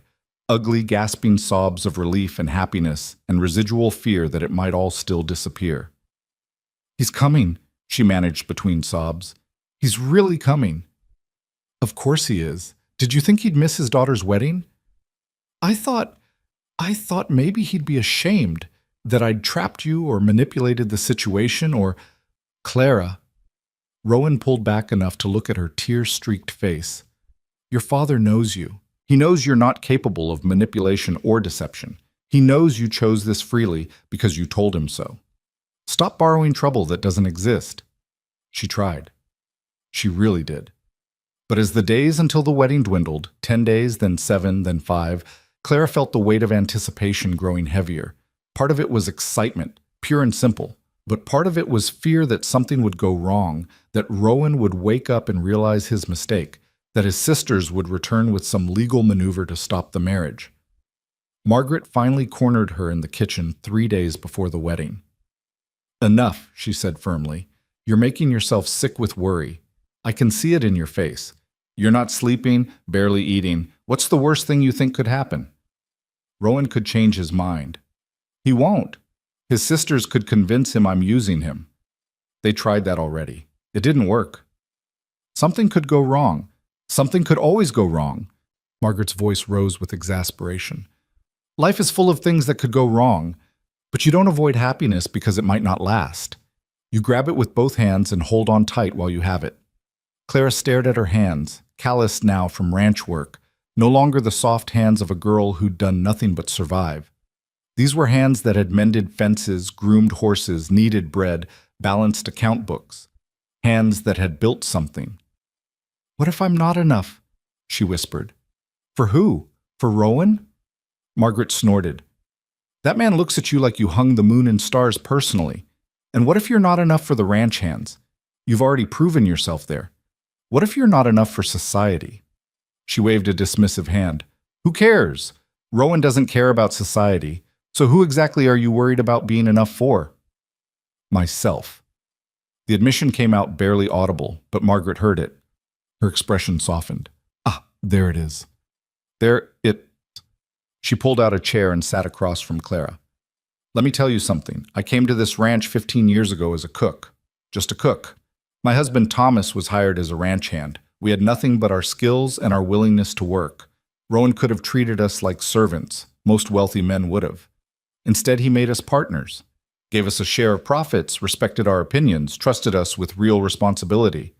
I don't understand what that has to do with— It has everything to do with it.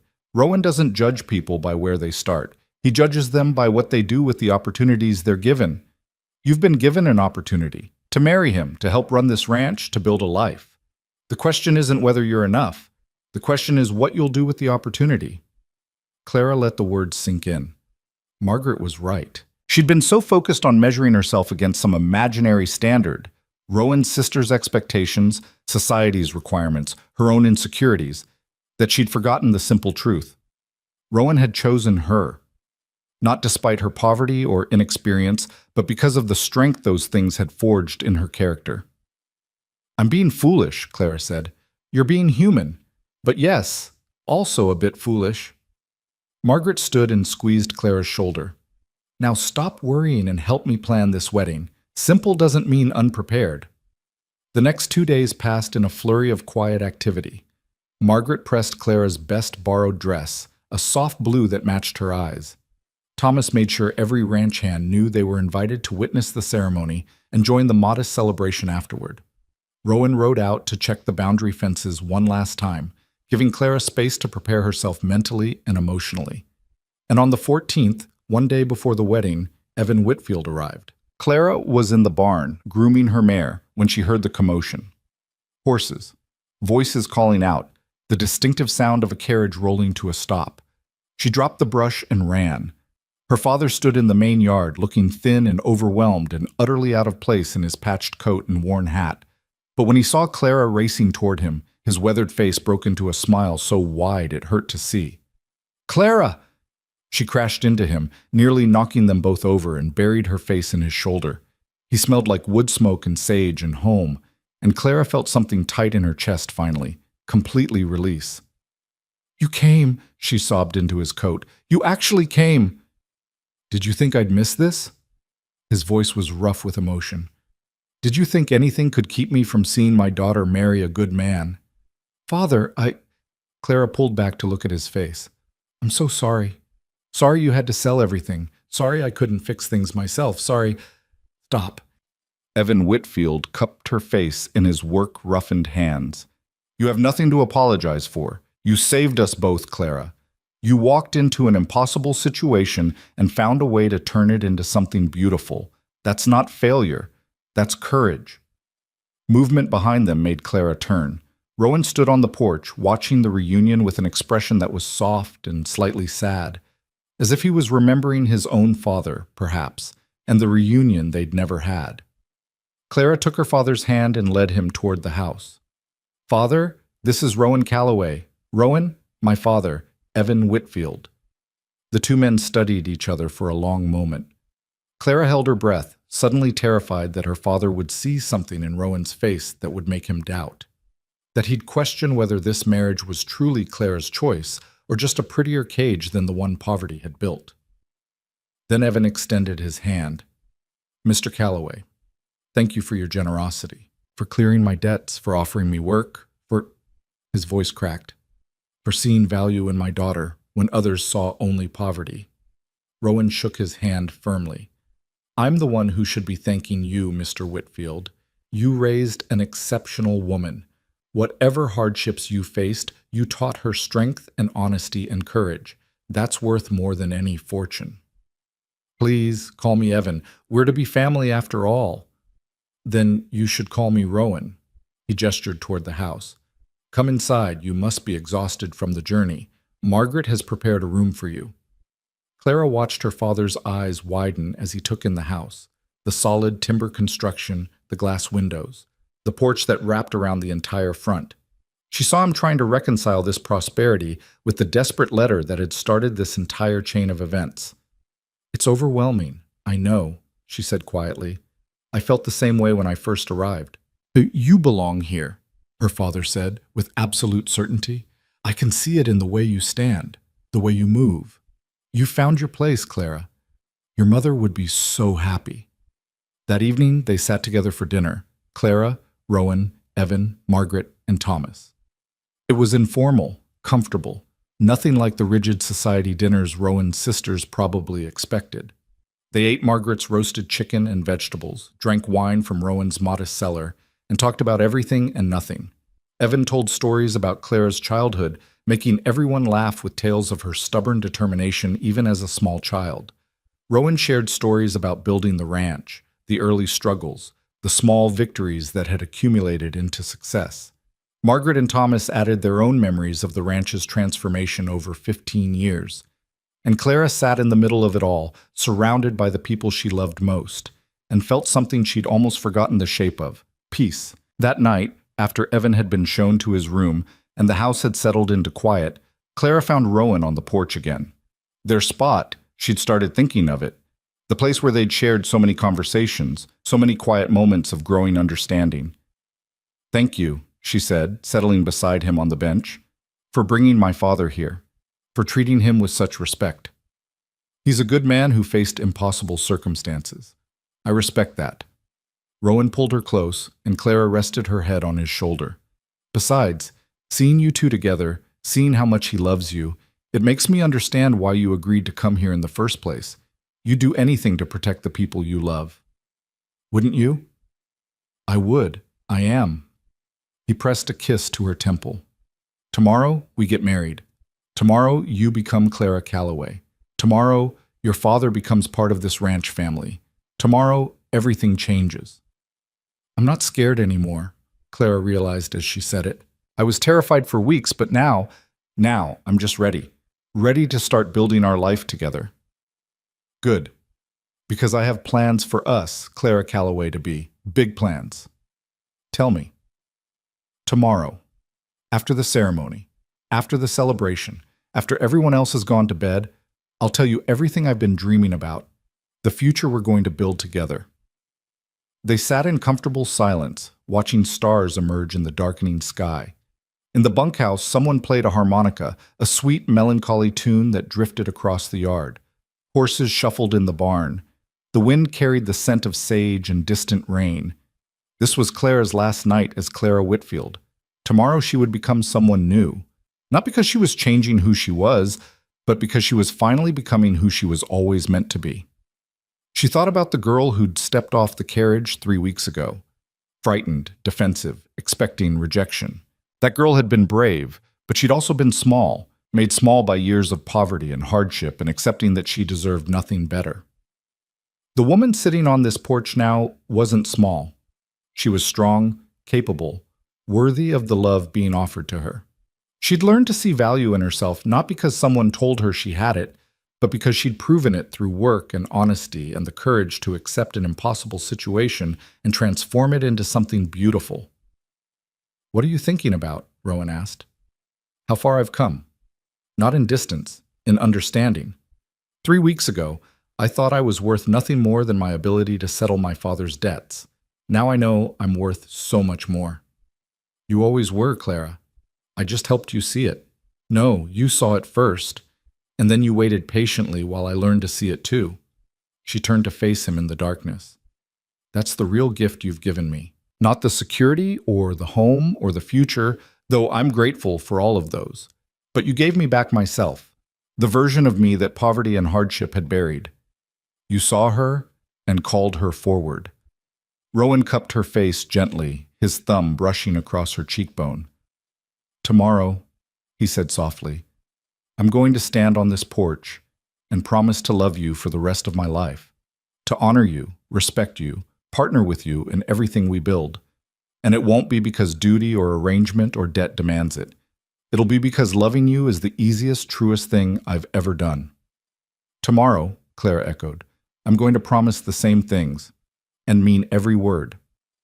They sealed the promise with a kiss that tasted like future and hope, and the first real choice either of them had made in years. Not a choice born of desperation or pressure or someone else's manipulation, but a choice made freely by two people who'd recognized each other across the gulf of circumstance and decided to build something worth keeping.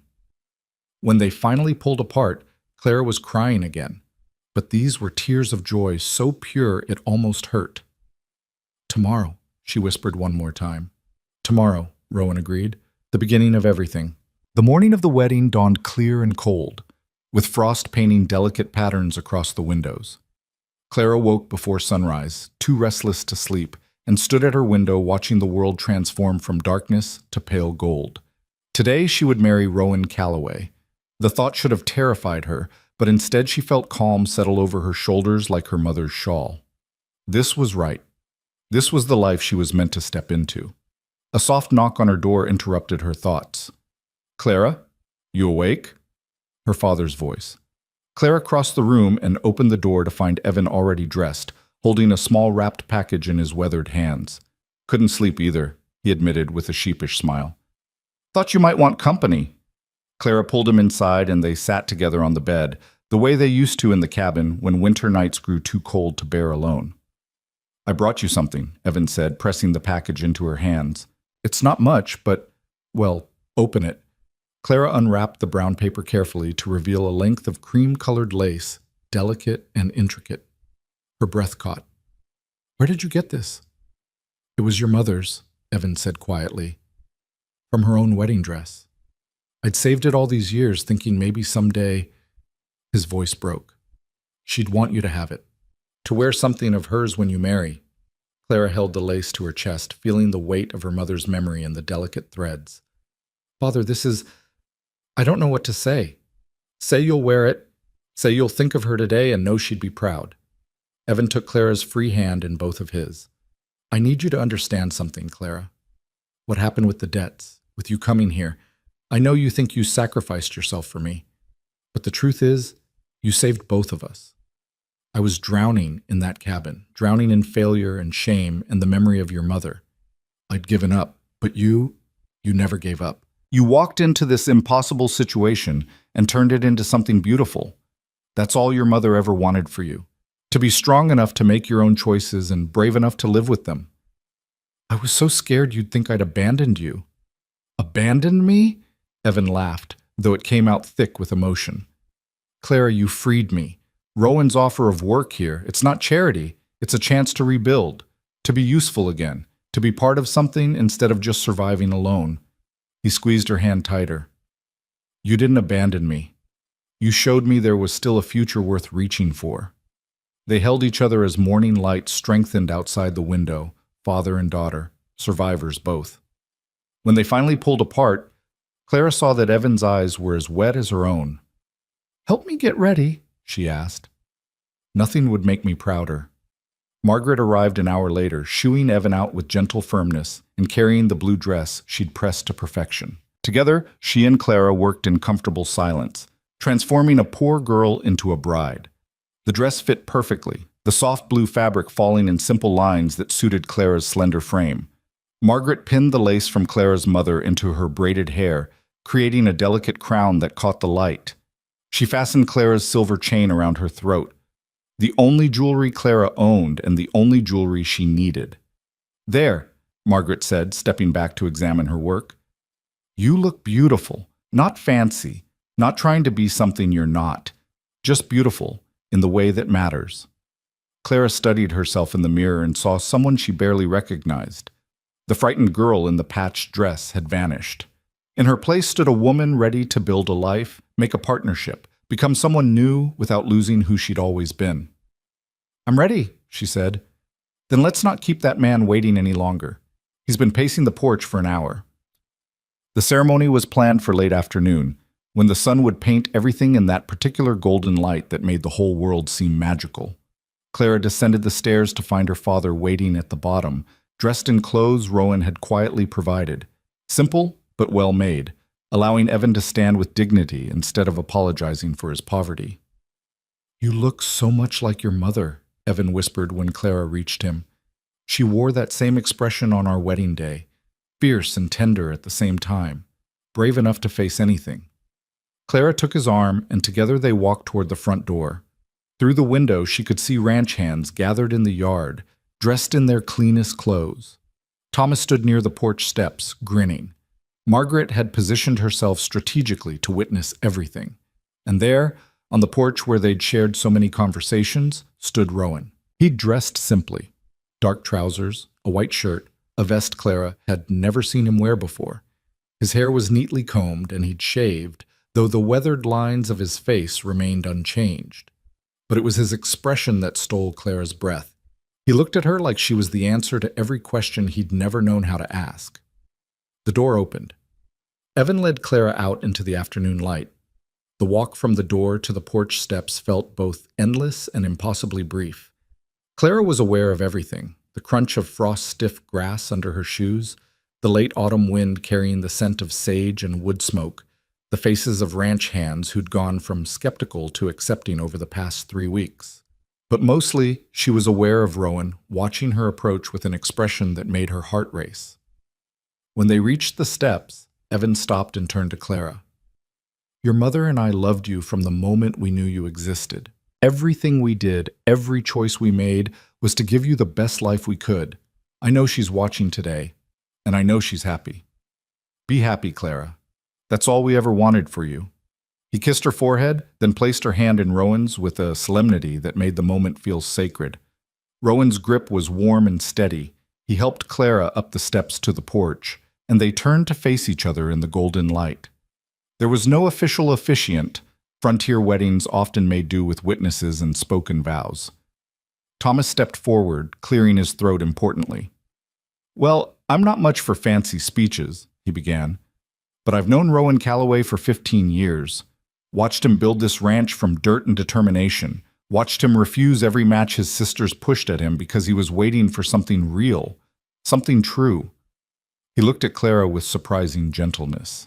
And then you showed up, wearing a patched dress and looking at him like you could see straight through to his bones. And I watched him recognize you the way a man recognizes home after years of wandering. Clara felt tears prick her eyes. Beside her, Rowan's hand tightened on hers. So if there's anyone here who thinks these two shouldn't marry, Thomas continued with a slight smile, speak now or forever hold your peace. Silence. Even the wind seemed to hold its breath. Good, because anyone fool enough to object would have to deal with me. Thomas nodded to Rowan. Go ahead, boss, say your piece. Rowan turned to face Clara fully, and she saw that his pale eyes were bright with emotion. 3 weeks ago, he began, his rough voice carrying clearly in the stillness, my sisters sent you here to humiliate me, to force my hand by presenting me with someone so inappropriate that I'd finally accept their interference in my life. They thought your poverty would insult me. They were wrong. He raised their joined hands, pressing a kiss to Clara's knuckles. When you stepped off that carriage, I saw courage. I saw strength forged in hardship. I saw someone who understood hunger and cold, and the kind of desperation that makes you willing to face anything to protect the people you love. I saw someone real in a world full of pretenders, and I knew, immediately, completely, that you were what I'd been waiting for. Clara's vision blurred with tears, but she refused to look away from his face.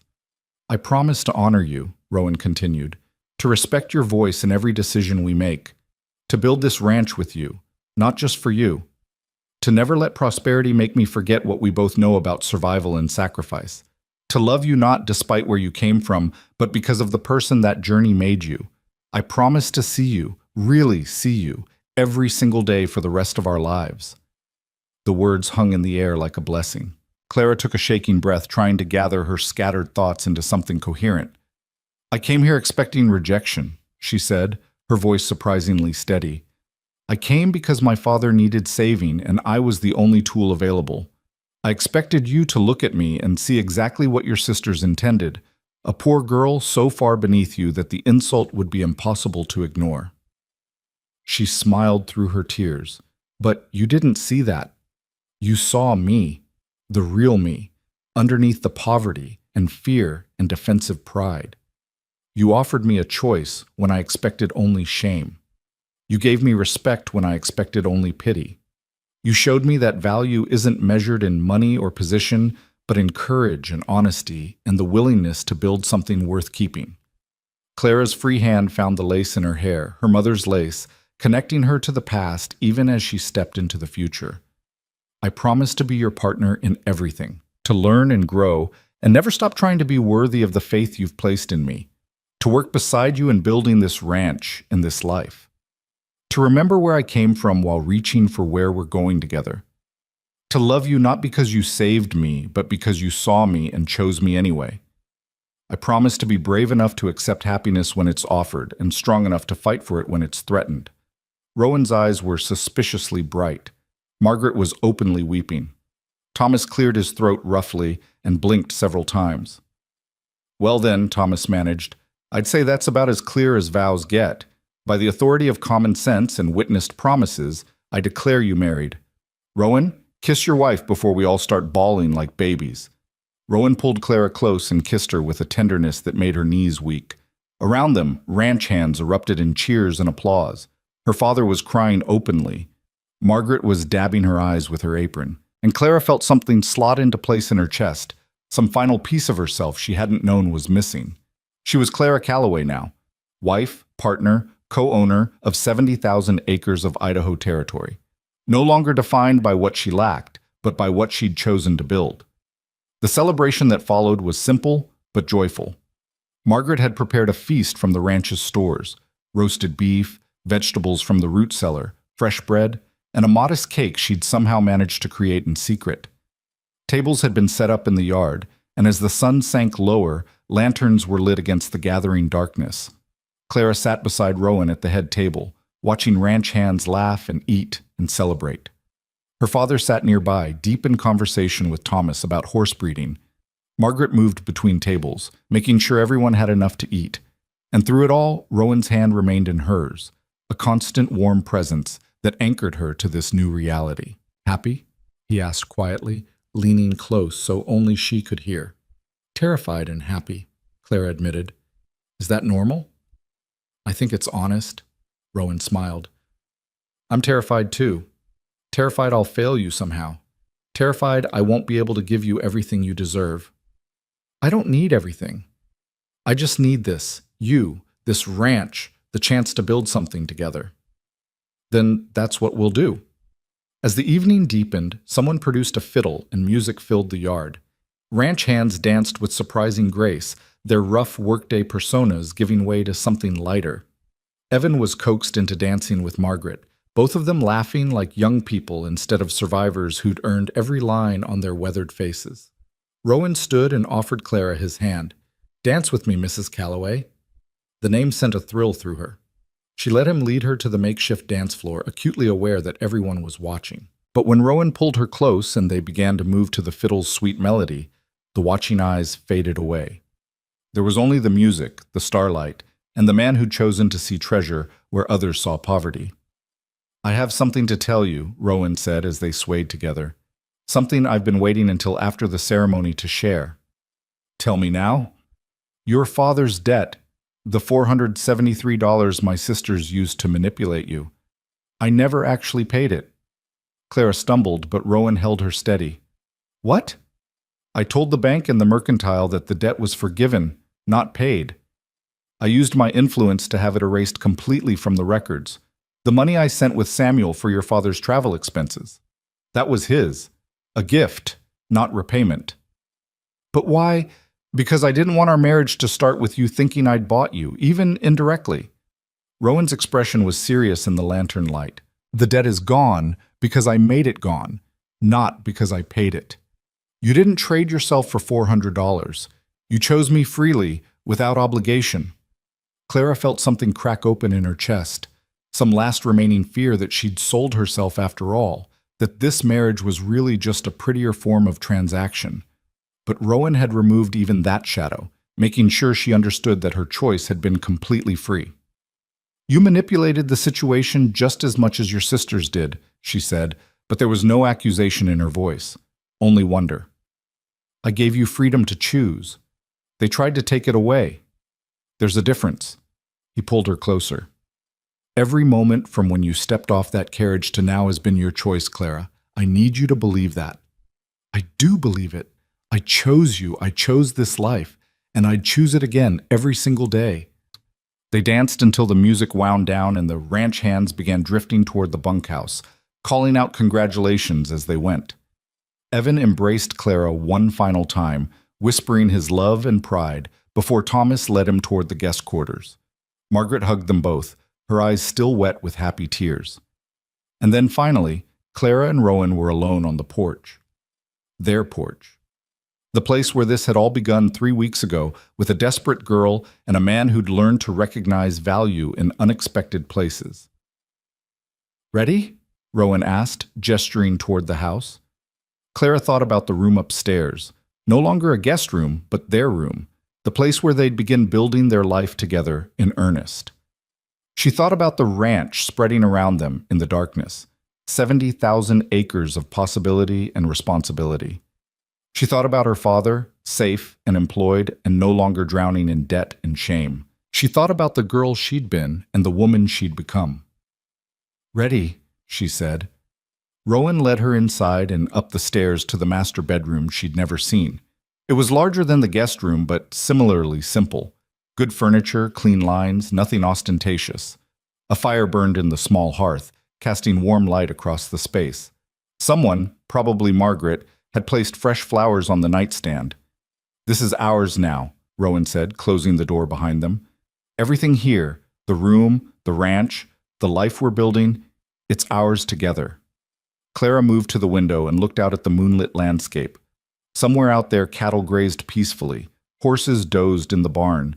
The land stretched endlessly, full of potential and promise. Tell me your plans, she said, remembering his promise from the night before. The future you've been dreaming about. Rowan came to stand behind her, wrapping his arms around her waist and resting his chin on her shoulder. I want to expand the herd, improve the bloodlines until we're producing the finest cattle in the territory. I want to build a proper irrigation system so we're never at the mercy of drought. I want to establish a legacy, not just wealth, but something worth passing on to future generations. Children, Clara said softly. Children, if we're blessed with them. But more than that, I want to build something fair, something that remembers what it's like to have nothing. He tightened his arms around her. I've been thinking about establishing a fund for families struggling with debt, like your father was. Low-interest loans or outright forgiveness in some cases. A way to give others the same chance I'm giving him. Clara turned in his arms to face him. That's a beautiful idea.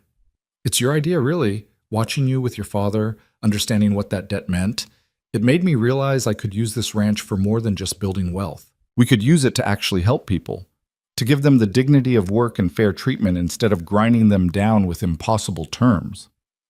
We, Clara repeated. You keep saying we. Because that's what we are now, partners. Everything I build from this moment forward, I build with you. Every decision we make together. That's what marriage means to me. Not ownership, but partnership. Clara reached up to touch his face, tracing the weathered lines that spoke of hard years and harder choices. I love you. I know I said it before, but I need to say it again now that we're married. I love you, Rowan Calloway, not for what you've given me, but for who you are. And I love you, Clara Calloway, for your courage, your honesty, your refusal to be made small by circumstances that would have broken softer people. He kissed her forehead, her cheeks, her lips. I love you for choosing hope when despair would have been easier. They stayed at the window for a long time, holding each other as moonlight painted silver patterns across the floor. And when they finally turned toward the bed, toward the beginning of their married life together, Clara felt no fear. Only anticipation for all the mornings and evenings to come. The months that followed were a revelation. Clara threw herself into learning everything about ranch management, soaking up knowledge the way parched ground absorbed rain. She learned to read profit and loss statements, to negotiate with buyers, to judge cattle quality at a glance. Rowan taught her patiently, treating her questions with respect instead of condescension. Her father flourished at the ranch. Evan had feared he'd be a burden, but Rowan put him to work with the horses, and it turned out Evan had a natural gift for gentling young stock. Within weeks, he'd earned the respect of the ranch hands through quiet competence instead of desperate striving. You gave him back his pride, Clara told Rowan one evening as they watched Evan work with a skittish mare. That's worth more than erasing the debt. I gave him opportunity. He earned back his own pride through honest work. Winter came early and hard that year, but the ranch was prepared. The cattle had been moved to sheltered pastures. The hay stores were full. The bunkhouse was tight and warm, and in the main house, Clara and Rowan weathered the blizzards together, planning improvements for spring and building their partnership one conversation at a time. Clara wrote letters to Rowan's sisters, attempting to build bridges despite their obvious disapproval. The responses were cold and formal, making it clear that they considered her an embarrassment. But Clara found she didn't care as much as she'd expected. She had her father, she had Margaret and Thomas, she had the respect of the ranch hands she'd earned through hard work, and she had Rowan. Spring arrived with wildflowers painting the hills in impossible colors. Clara stood on the porch one morning, watching her father laugh with Thomas over some shared joke, and felt contentment settle over her like sunshine. "You're smiling," Rowan said, joining her with 2 cups of coffee. "I'm happy. Actually, genuinely happy. Is that allowed?" "It's required." He handed her a cup and pulled her close with his free arm. "I have news. The bank in town has agreed to partner with us on the lending fund. We'll provide the initial capital. They'll handle the administration. Starting next month, families facing impossible debts will have an alternative to losing everything." "Because of me," Clara said wonderingly. "Because you saw what that debt did to my father and decided to change things for others." "Because of us," Rowan corrected. "You're the one who convinced me it was possible. You're the one who showed me that offering dignity is worth more than any profit margin." Clara turned to kiss him, long and deep and full of promise. When they pulled apart, she saw something in his expression that made her pulse quicken. "What?" she asked. "There's something else. I've been waiting for the right moment to tell you." Rowan set down his coffee cup and took both her hands in his. "I've changed my will. The ranch, all of it, is now held in joint ownership. If something happens to me, you inherit everything outright, not as my widow, but as co-owner. It's yours by right, not by contingency. Clara's breath caught. Rowan, your sisters will be furious. My sisters don't get a vote in how I structure my estate. This ranch is ours, Clara. Built together, owned together, passed on together to whatever future we create. He smiled. Besides, I trust you to run this place better than they ever could. You understand what it means to build something from nothing. They've forgotten. I don't know what to say. Say you'll keep being my partner. Say you'll keep challenging me to be better, do better, build something worth more than just accumulated wealth. Every single day, Clara promised, for the rest of our lives. They stood together on the porch as morning light strengthened across the valley, two people who'd been sent together as pawns in someone else's game and chosen instead to build their own. Clara thought about the girl in the patched dress, standing in a collapsing cabin and reading a letter that offered either salvation or destruction. That girl had been brave enough to accept the challenge, brave enough to walk into humiliation with her chin up, brave enough to see opportunity where others saw only shame. And now that girl was gone, transformed into someone stronger, someone who owned 70,000 acres and the respect of everyone who worked them, someone who'd built a partnership based on mutual respect instead of desperation. Someone who'd learned that real wealth had nothing to do with money and everything to do with choosing courage over fear. The ranch spread before them, vast and full of possibility. Cattle grazed in greening pastures. New foals tested their legs in the spring sunshine. The irrigation systems Rowan and Clara had designed together would ensure the land stayed productive even in drought years.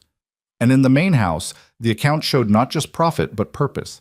Money set aside for the lending fund, for fair wages to ranch hands, for improvements that would benefit everyone who worked the land. This was the legacy they were building. Not just wealth, but fairness. Not just success, but sustainability. A ranch that remembered its roots even as it reached toward the future. I love you, Clara said, because the words needed to be spoken into the perfect morning. I love you too, Rowan replied. Richer than gold. The phrase had become their private shorthand, a reminder of the moment everything changed, the moment Rowan had looked at the poorest girl his sisters could find and seen treasure instead of trash. Behind them, the house was coming to life. Margaret moved through the kitchen, preparing breakfast. Evan's voice called out to Thomas about the day's work ahead. Ranch hands emerged from the bunkhouse, ready to begin another day of building something that would outlast them all. And on the porch, Clara and Rowan stood together, watching their world take shape in the growing light. Two people who'd been meant to humiliate each other and chosen instead to honor each other. Two survivors who'd recognized the same strength in different forms and decided to build something beautiful from hard-won understanding. The future stretched before them, uncertain but full of promise. There would be challenges ahead, there always were. Hard winters and difficult summers, losses and setbacks and moments of doubt.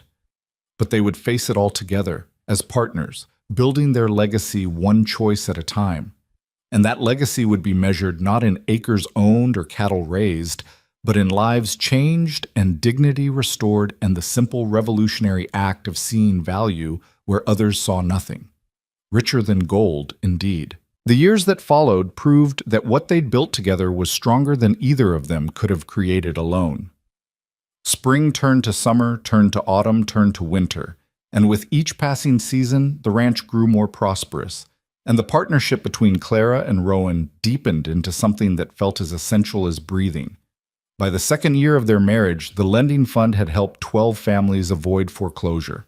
Clara insisted on meeting each family personally, listening to their stories, understanding their circumstances. She saw her father's desperation reflected in their eyes, and made sure that every loan came with dignity attached. Not charity, but opportunity. You're better at this than I am, Rowan told her after she'd negotiated terms with a young couple whose crops had failed 2 years running. You know exactly what questions to ask, what terms will actually help instead of just postponing the inevitable. Clara looked up from the paperwork spread across the dining table. I know what it feels like to drown in debt. I know the difference between a hand up and a hand out. These people don't need pity. They need fair terms and honest work. That's why you're handling all the loan applications from now on. I'll provide the capital, but you'll make the decisions. It was another gift disguised as practicality, Rowan giving Clara real power, real responsibility, real partnership. She'd stopped being surprised by these moments, but she never stopped being grateful for them. The ranch hands who'd initially viewed Clara with skepticism had long since accepted her as Rowan's true partner. She worked alongside them during branding season, rode boundary lines in harsh weather, and proved over and over that she wasn't playing at being a rancher's wife. She was actually doing the work. Respect came slowly in frontier country, but once earned, it held firm. Thomas pulled Rowan aside one afternoon during spring roundup. "Your wife just spent 3 hours helping birth a breech calf in the north pasture. Didn't complain once, even when she was shoulder deep in blood and worse. The boys are saying she's got more grit than most men they've worked with." Rowan felt pride swell in his chest. She's always had that grit. She just needed a chance to show it. "Well, she's shown it now. You picked right, boss. I know your sisters didn't think so, but you picked exactly right." The mention of his sisters reminded Rowan that he hadn't heard from them in over a year. The last correspondence had been a cold letter from Cordelia, informing him that they decided to respect his choices even if they couldn't support them. Translation: they'd given up trying to control him and were pretending Clara didn't exist. That night, Rowan found Clara in the office they now shared, working through the account books by lamplight. She'd pinned her hair up loosely, and strands had escaped to frame her face. She was still wearing her work clothes, and there was a smudge of dirt on her cheek from the difficult birth Thomas had mentioned. She'd never looked more beautiful. "Come to bed," he said from the doorway. Clara glanced up, pencil still poised over the ledger. "Just finishing the quarterly projections. We're up 12% from last year, and if the cattle prices hold, the numbers will still be there tomorrow. Come to bed." Something in his voice made Clara set down the pencil and really look at him. "What's wrong?" "Nothing's wrong. Everything's right, and I want to celebrate that with my wife before another crisis demands our attention." Clara stood and crossed to him, rising on her toes to kiss him softly. "What are we celebrating specifically?" "You. Us. The fact that my sister sent you here to humiliate me, and instead you became the best thing that ever happened to this ranch." Rowan pulled her close, breathing in the scent of her hair, sunshine and sage and honest work. "Thomas told me about the calf. Said you impressed the whole crew. I just did what needed doing. You always do. That's one of the 1,000 reasons I love you." They stood together in the lamplit office, and Clara felt the particular contentment that came from being exactly where she was meant to be. 2 years ago, she'd been a desperate girl in a patched dress. Now she was a woman who'd earned her place through competence and courage, married to a man who saw her as a true equal. "I have something to tell you," Clara said against his chest. "Tell me." "I'm pregnant." Rowan went completely still. Then he pulled back to look at her face, his pale eyes searching hers with an intensity that made her breath catch. "You're certain?" "As certain as I can be without a doctor's confirmation. But I know my body, Rowan. I'm 2 months along, maybe closer to 3. Joy broke across his weathered face like sunrise. He swept her up, spinning her around the small office, while Clara laughed and clung to his shoulders. "We're having a baby," he said wonderingly. "We're actually having a baby. Are you happy?" "Happy?" Rowan set her down carefully, as if she'd suddenly become fragile. "Clara, I'm terrified and thrilled and grateful beyond words. A child. Our child. Someone to pass all this to. Someone to teach about fairness and hard work and seeing value in unexpected places," Clara added. "Someone who'll know that where you start doesn't determine where you end." That night, lying together in their bed with Rowan's hand resting protectively over her still flat stomach, Clara thought about the future they were building. A child would change everything, would make their partnership even more permanent, would give all their work even greater purpose. "Boy or girl?" Rowan asked drowsily. "Does it matter?" "Not even slightly. Either way, they're inheriting a ranch, and a mother who can birth a breech calf, and a father who knows how to build something from nothing." He pressed a kiss to her temple.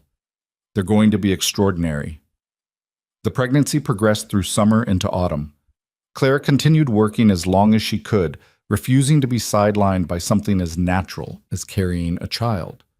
Rowan hovered protectively, trying not to be obvious about it, while her father fussed over her like she was made of spun glass.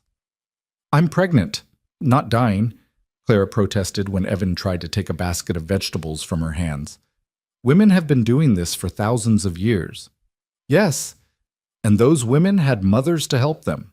You have me, and I'm going to do my best to fill that gap." Evan's voice caught slightly. "Your mother would want me to take care of you." Clara softened immediately. "Then take care of me by treating me normally. Let me work. Let me be useful. Let me be myself instead of some delicate thing that might break." In the end, they compromised. Clara continued managing the accounts and the lending fund, but reduced her physical labor as her pregnancy advanced. Rowan hired additional help to cover her usual tasks, and Clara channeled her energy into expanding their charity work. The lending fund had grown beyond their initial vision. Word had spread about fair terms and dignified treatment, and families from across the territory came seeking help. Clara developed a system, assessing not just financial need but character, work ethic, and genuine desire to succeed. She turned away people who wanted a handout, but she moved mountains to help those who wanted a hand up. "You're changing the territory," Thomas told her one afternoon, "creating a whole network of families who owe their survival to the Callaway Ranch." That's power, Clara, real power. It's not about power. It's about remembering what it feels like to have nothing and making sure others don't have to feel that way if we can help it. Winter came hard that year. Clara was 7 months pregnant when the first major blizzard hit, trapping everyone indoors for days. She spent the time knitting baby clothes and reading everything she could find about childbirth, trying not to think about her mother dying in childbed or all the ways this could go wrong. Rowan found her crying one evening, hands wrapped around her swollen belly. "What if I'm like her?" Clara whispered. "What if I die and leave you and the baby alone?" "You won't." Rowan knelt beside her chair and covered her hands with his. "You're strong, Clara, stronger than you know. And we have Margaret, who's helped birth a dozen babies, and we'll send for the doctor when the time comes. You're going to be fine." "You can't promise that." "No, but I can promise that whatever happens, I'll take care of you and our child. That I won't give up the way my father did. That I'll fight for the life we're building together with everything I have." The baby came in late February during a brief warm spell that melted the worst of the snow. Labor started at dawn and lasted through the day into evening. Clara had never known pain like this. Relentless, consuming, impossible to escape. She clutched Rowan's hand until she thought she might break bones, while Margaret coached her through each contraction with calm efficiency. "You're doing beautifully," Margaret said. "Just a little more, Clara. A little more, and you'll meet your baby." "I can't." "You can. You've survived everything else life threw at you. You can survive this." And she did. As the sun set on February 24th, Clara gave one final, desperate push and felt her baby slide into the world. The cry that followed was the most beautiful sound she'd ever heard. "A girl," Margaret announced, tears streaming down her face. "You have a daughter." Rowan was crying too as Margaret placed the tiny, squalling bundle on Clara's chest. Clara looked down at the small, perfect face, her daughter's face, and felt something fundamental shift in her understanding of love. She'd thought she knew what it meant to love someone, but this was different. This was fierce and protective and so overwhelming it was almost frightening. "Hello, little one," Clara whispered. "Welcome to the world." "She's perfect," Rowan said hoarsely, touching one tiny hand with his work-roughened finger. "She's absolutely perfect." They named her Eleanor, after Clara's mother.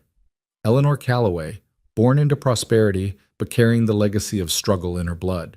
The ranch hands took turns peeking at the baby, presenting awkward gifts they'd carved or sewn. Evan held his granddaughter and cried openly, telling Eleanor stories about the grandmother she'd never meet. "Your grandmother would have loved you," Evan whispered to the sleeping infant. "She would have seen herself in you, strong and stubborn and absolutely determined to make your own way in the world." Clara recovered slowly from the birth, frustrated by her body's limitations but grateful to be alive and whole.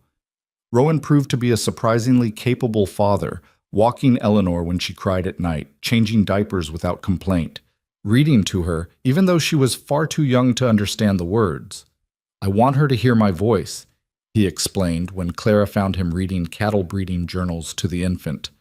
I want her to grow up knowing she's loved and valued and capable of anything. Spring arrived, and with it came an unexpected visitor. Clara was in the garden with Eleanor sleeping in a basket beside her when she heard horses approaching.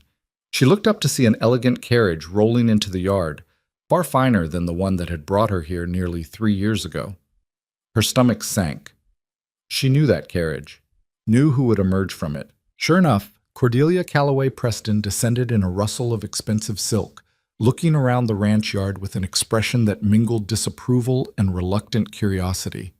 She spotted Clara in the garden and went very still. For a long moment, they simply stared at each other across the space, the society matron and the girl she'd sent to humiliate her brother. Then Cordelia's eyes dropped to the basket where Eleanor slept, and something flickered across her face. "So it's true," Cordelia said, moving closer. "You actually had a child." "I did. Her name is Eleanor." Clara stood slowly, positioning herself between Cordelia and the baby. "What are you doing here?" "I came to see for myself, to understand what Rowan possibly saw in you that was worth defying his entire family." Cordelia's voice held none of its usual sharpness. Instead, she sounded tired and perhaps a little lost. "May I see her, the baby?" Clara hesitated, then stepped aside. Cordelia approached the basket and looked down at Eleanor's sleeping face. What Clara saw in her expression wasn't the contempt she'd expected. It was longing.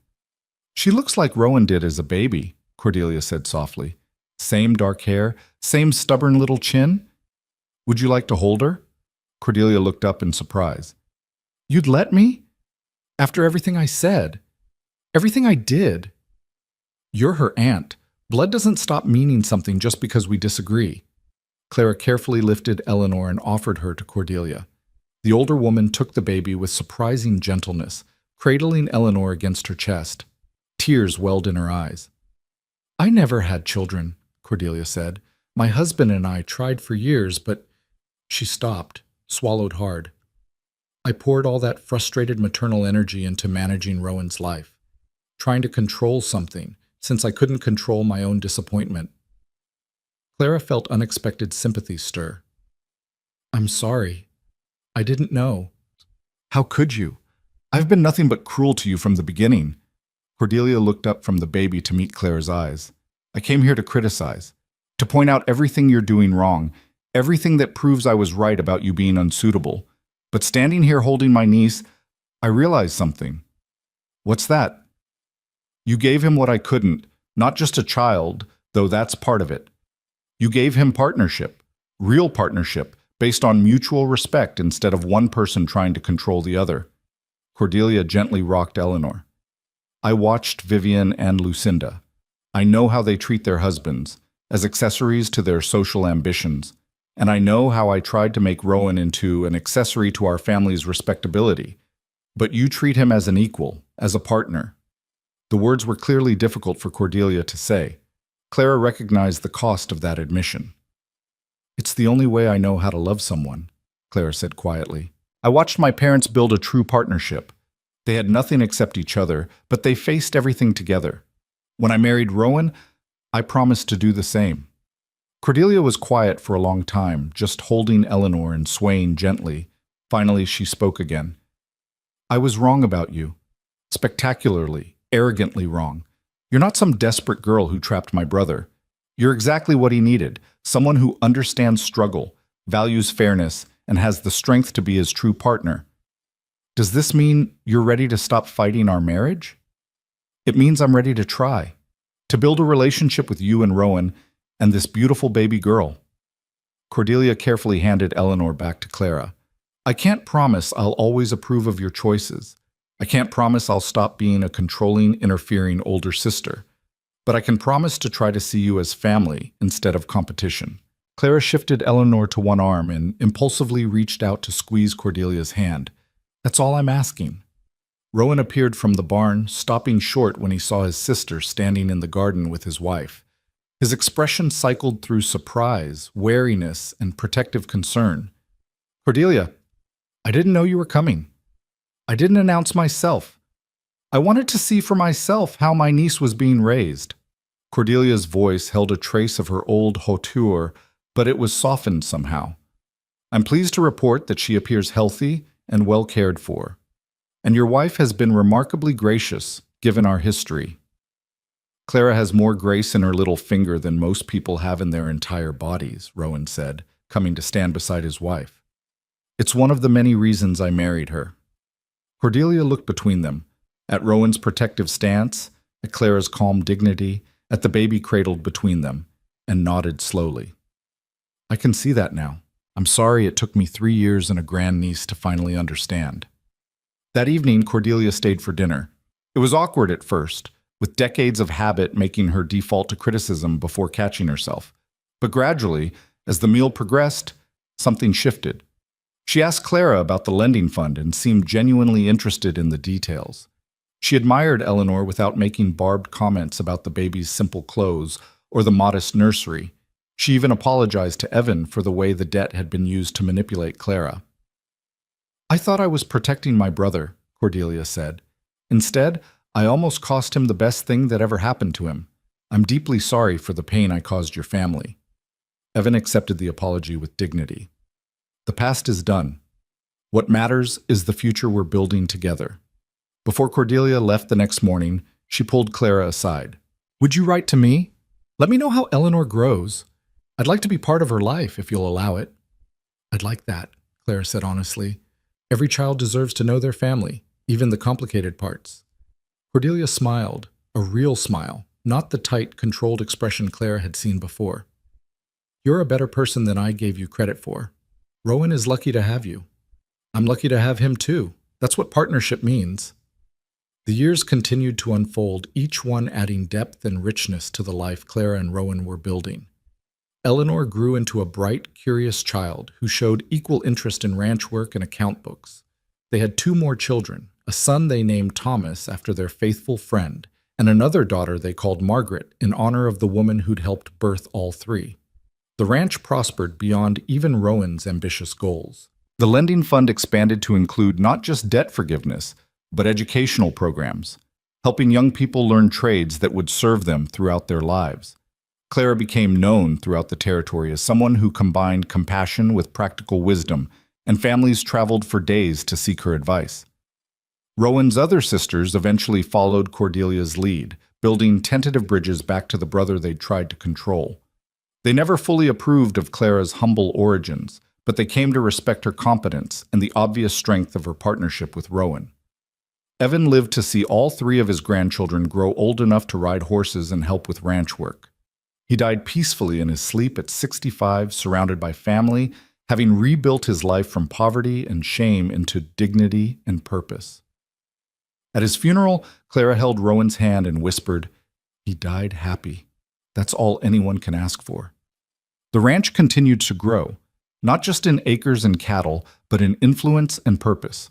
The Callaway name became synonymous with fair dealing and second chances. Young people who'd been written off by other employers found opportunity at the ranch. Families facing impossible circumstances found help through the lending fund. And everyone who worked the land knew they were building something that mattered. Clara stood on the porch one evening in her 45th year, watching the sunset paint the hills in shades of amber and gold. Her hair was threaded with silver now, and her hands bore the permanent calluses of decades of hard work. But she'd never felt more herself, more certain of her place in the world. Rowan joined her, moving slower than he used to, but still strong, still present. He wrapped his arms around her waist and pulled her back against his chest, the same gesture he'd made 1,000 times over their 27 years of marriage. "What are you thinking about?" he asked. "Everything, nothing. How strange life is. How one desperate choice can change everything." Clara leaned into his warmth. "If your sisters hadn't tried to humiliate you with the poorest girl they could find, we never would have met. We never would have built any of this. I would have found you somehow. I believe that." Rowan rested his chin on her shoulder. "We were always meant to recognize each other. The circumstances just sped up the inevitable." Their children were grown now. Eleanor married to a young rancher who reminded Clara painfully of Rowan at that age, fierce and honorable and determined to build something worth keeping. Thomas was learning to run the ranch operations, preparing to inherit the legacy his parents had built. Margaret, the youngest, was showing an unexpected talent for business and wanted to expand the lending fund into a proper bank that would serve the entire territory. "They're going to change the world," Clara said. "Our children. They're going to take what we built and make it even better." Because we taught them to see value in unexpected places, to judge people by their character instead of their circumstances, to build partnerships based on respect instead of control. Rowan turned her in his arms so they faced each other. "Everything good in my life started the day you stepped off that carriage wearing a patched dress and looking at me like you could see straight through to my bones. I was terrified. You were magnificent." They stood together as the sun sank lower, two people who'd been thrown together by manipulation and chosen instead to build something beautiful. The ranch stretched around them, 70,000 acres and 3 generations of legacy, not just wealth, but values worth passing on. Behind them, the house glowed with lamplight. Inside, their children and grandchildren were gathering for dinner, carrying on the tradition of family meals where everyone had a voice and everyone was valued. The lending fund that had started as a way to honor Clara's father now helped hundreds of families each year. The ranch hands who worked the land knew they were treated fairly and given opportunities to grow. This was the true measure of their success, not the cattle or the land or the money, but the lives changed and the dignity restored, and the simple revolutionary act of seeing people as they truly were instead of how circumstances had shaped them. "Do you ever regret it?" Clara asked. "Choosing me over your sister's approval? Over society's expectations?" "Never. Not for a single moment." Rowan cupped her weathered face in his hands. "You are the best choice I ever made, Clara Calloway. You always have been. You always will be." "Richer than gold," Clara whispered. "Richer than gold," Rowan agreed. They kissed as the sun touched the horizon, two survivors who'd built something that would outlast them both. Not because they'd started with advantages or privileges, but because they'd recognized strength in each other and chosen to build together instead of alone. Inside, someone called them to dinner. Outside, the ranch continued its eternal rhythms, cattle settling for the night, horses shifting in their stalls, the land breathing with the quiet pulse of life continuing. And on the porch, Clara and Rowan Calloway held each other close, grateful for the manipulation that had brought them together and the courage that had allowed them to transform it into love. Years later, when Rowan passed peacefully in his sleep at 73, Clara held his hand and whispered the stories of their life together. She told him about the girl in the patched dress and the man who'd seen treasure where others saw poverty. She reminded him of their 3 beautiful children and 7 grandchildren, of the ranch that had grown beyond their wildest dreams, of the lending fund that had saved countless families from the desperation they'd both known too well. "We did it," she whispered into the gathering darkness. "We built something worth more than gold, something that will last." Rowan's hand squeezed hers one final time, and then he was gone. Clara lived another 12 years, long enough to see her grandchildren grown and great-grandchildren born, long enough to watch the lending fund transform into the Calloway Family Bank, which provided fair terms and second chances to anyone willing to work for them, long enough to see the ranch pass to Thomas, who ran it with the same values his parents had instilled: fairness, opportunity, partnership. On her 85th birthday, surrounded by family in the house she and Rowan had built together, Clara looked around at the legacy they'd created. Not just descendants, though she was proud of every one of them. Not just prosperity, though the ranch had grown beyond even Rowan's ambitious dreams. But values, the understanding that where you start doesn't determine where you end, that poverty isn't shame, that true partnership means seeing your equal and choosing to build together. "Tell us the story again, grandmother," one of the great-grandchildren asked, "about how you and grandfather met." Clara smiled and began the story she'd told 100 times before. The story of a girl sent to humiliate a man, and the man who chose to see her value instead. The story of courage and recognition, and the revolutionary act of choosing love over pride. "They sent me to trap him," she began, her voice still strong despite her years.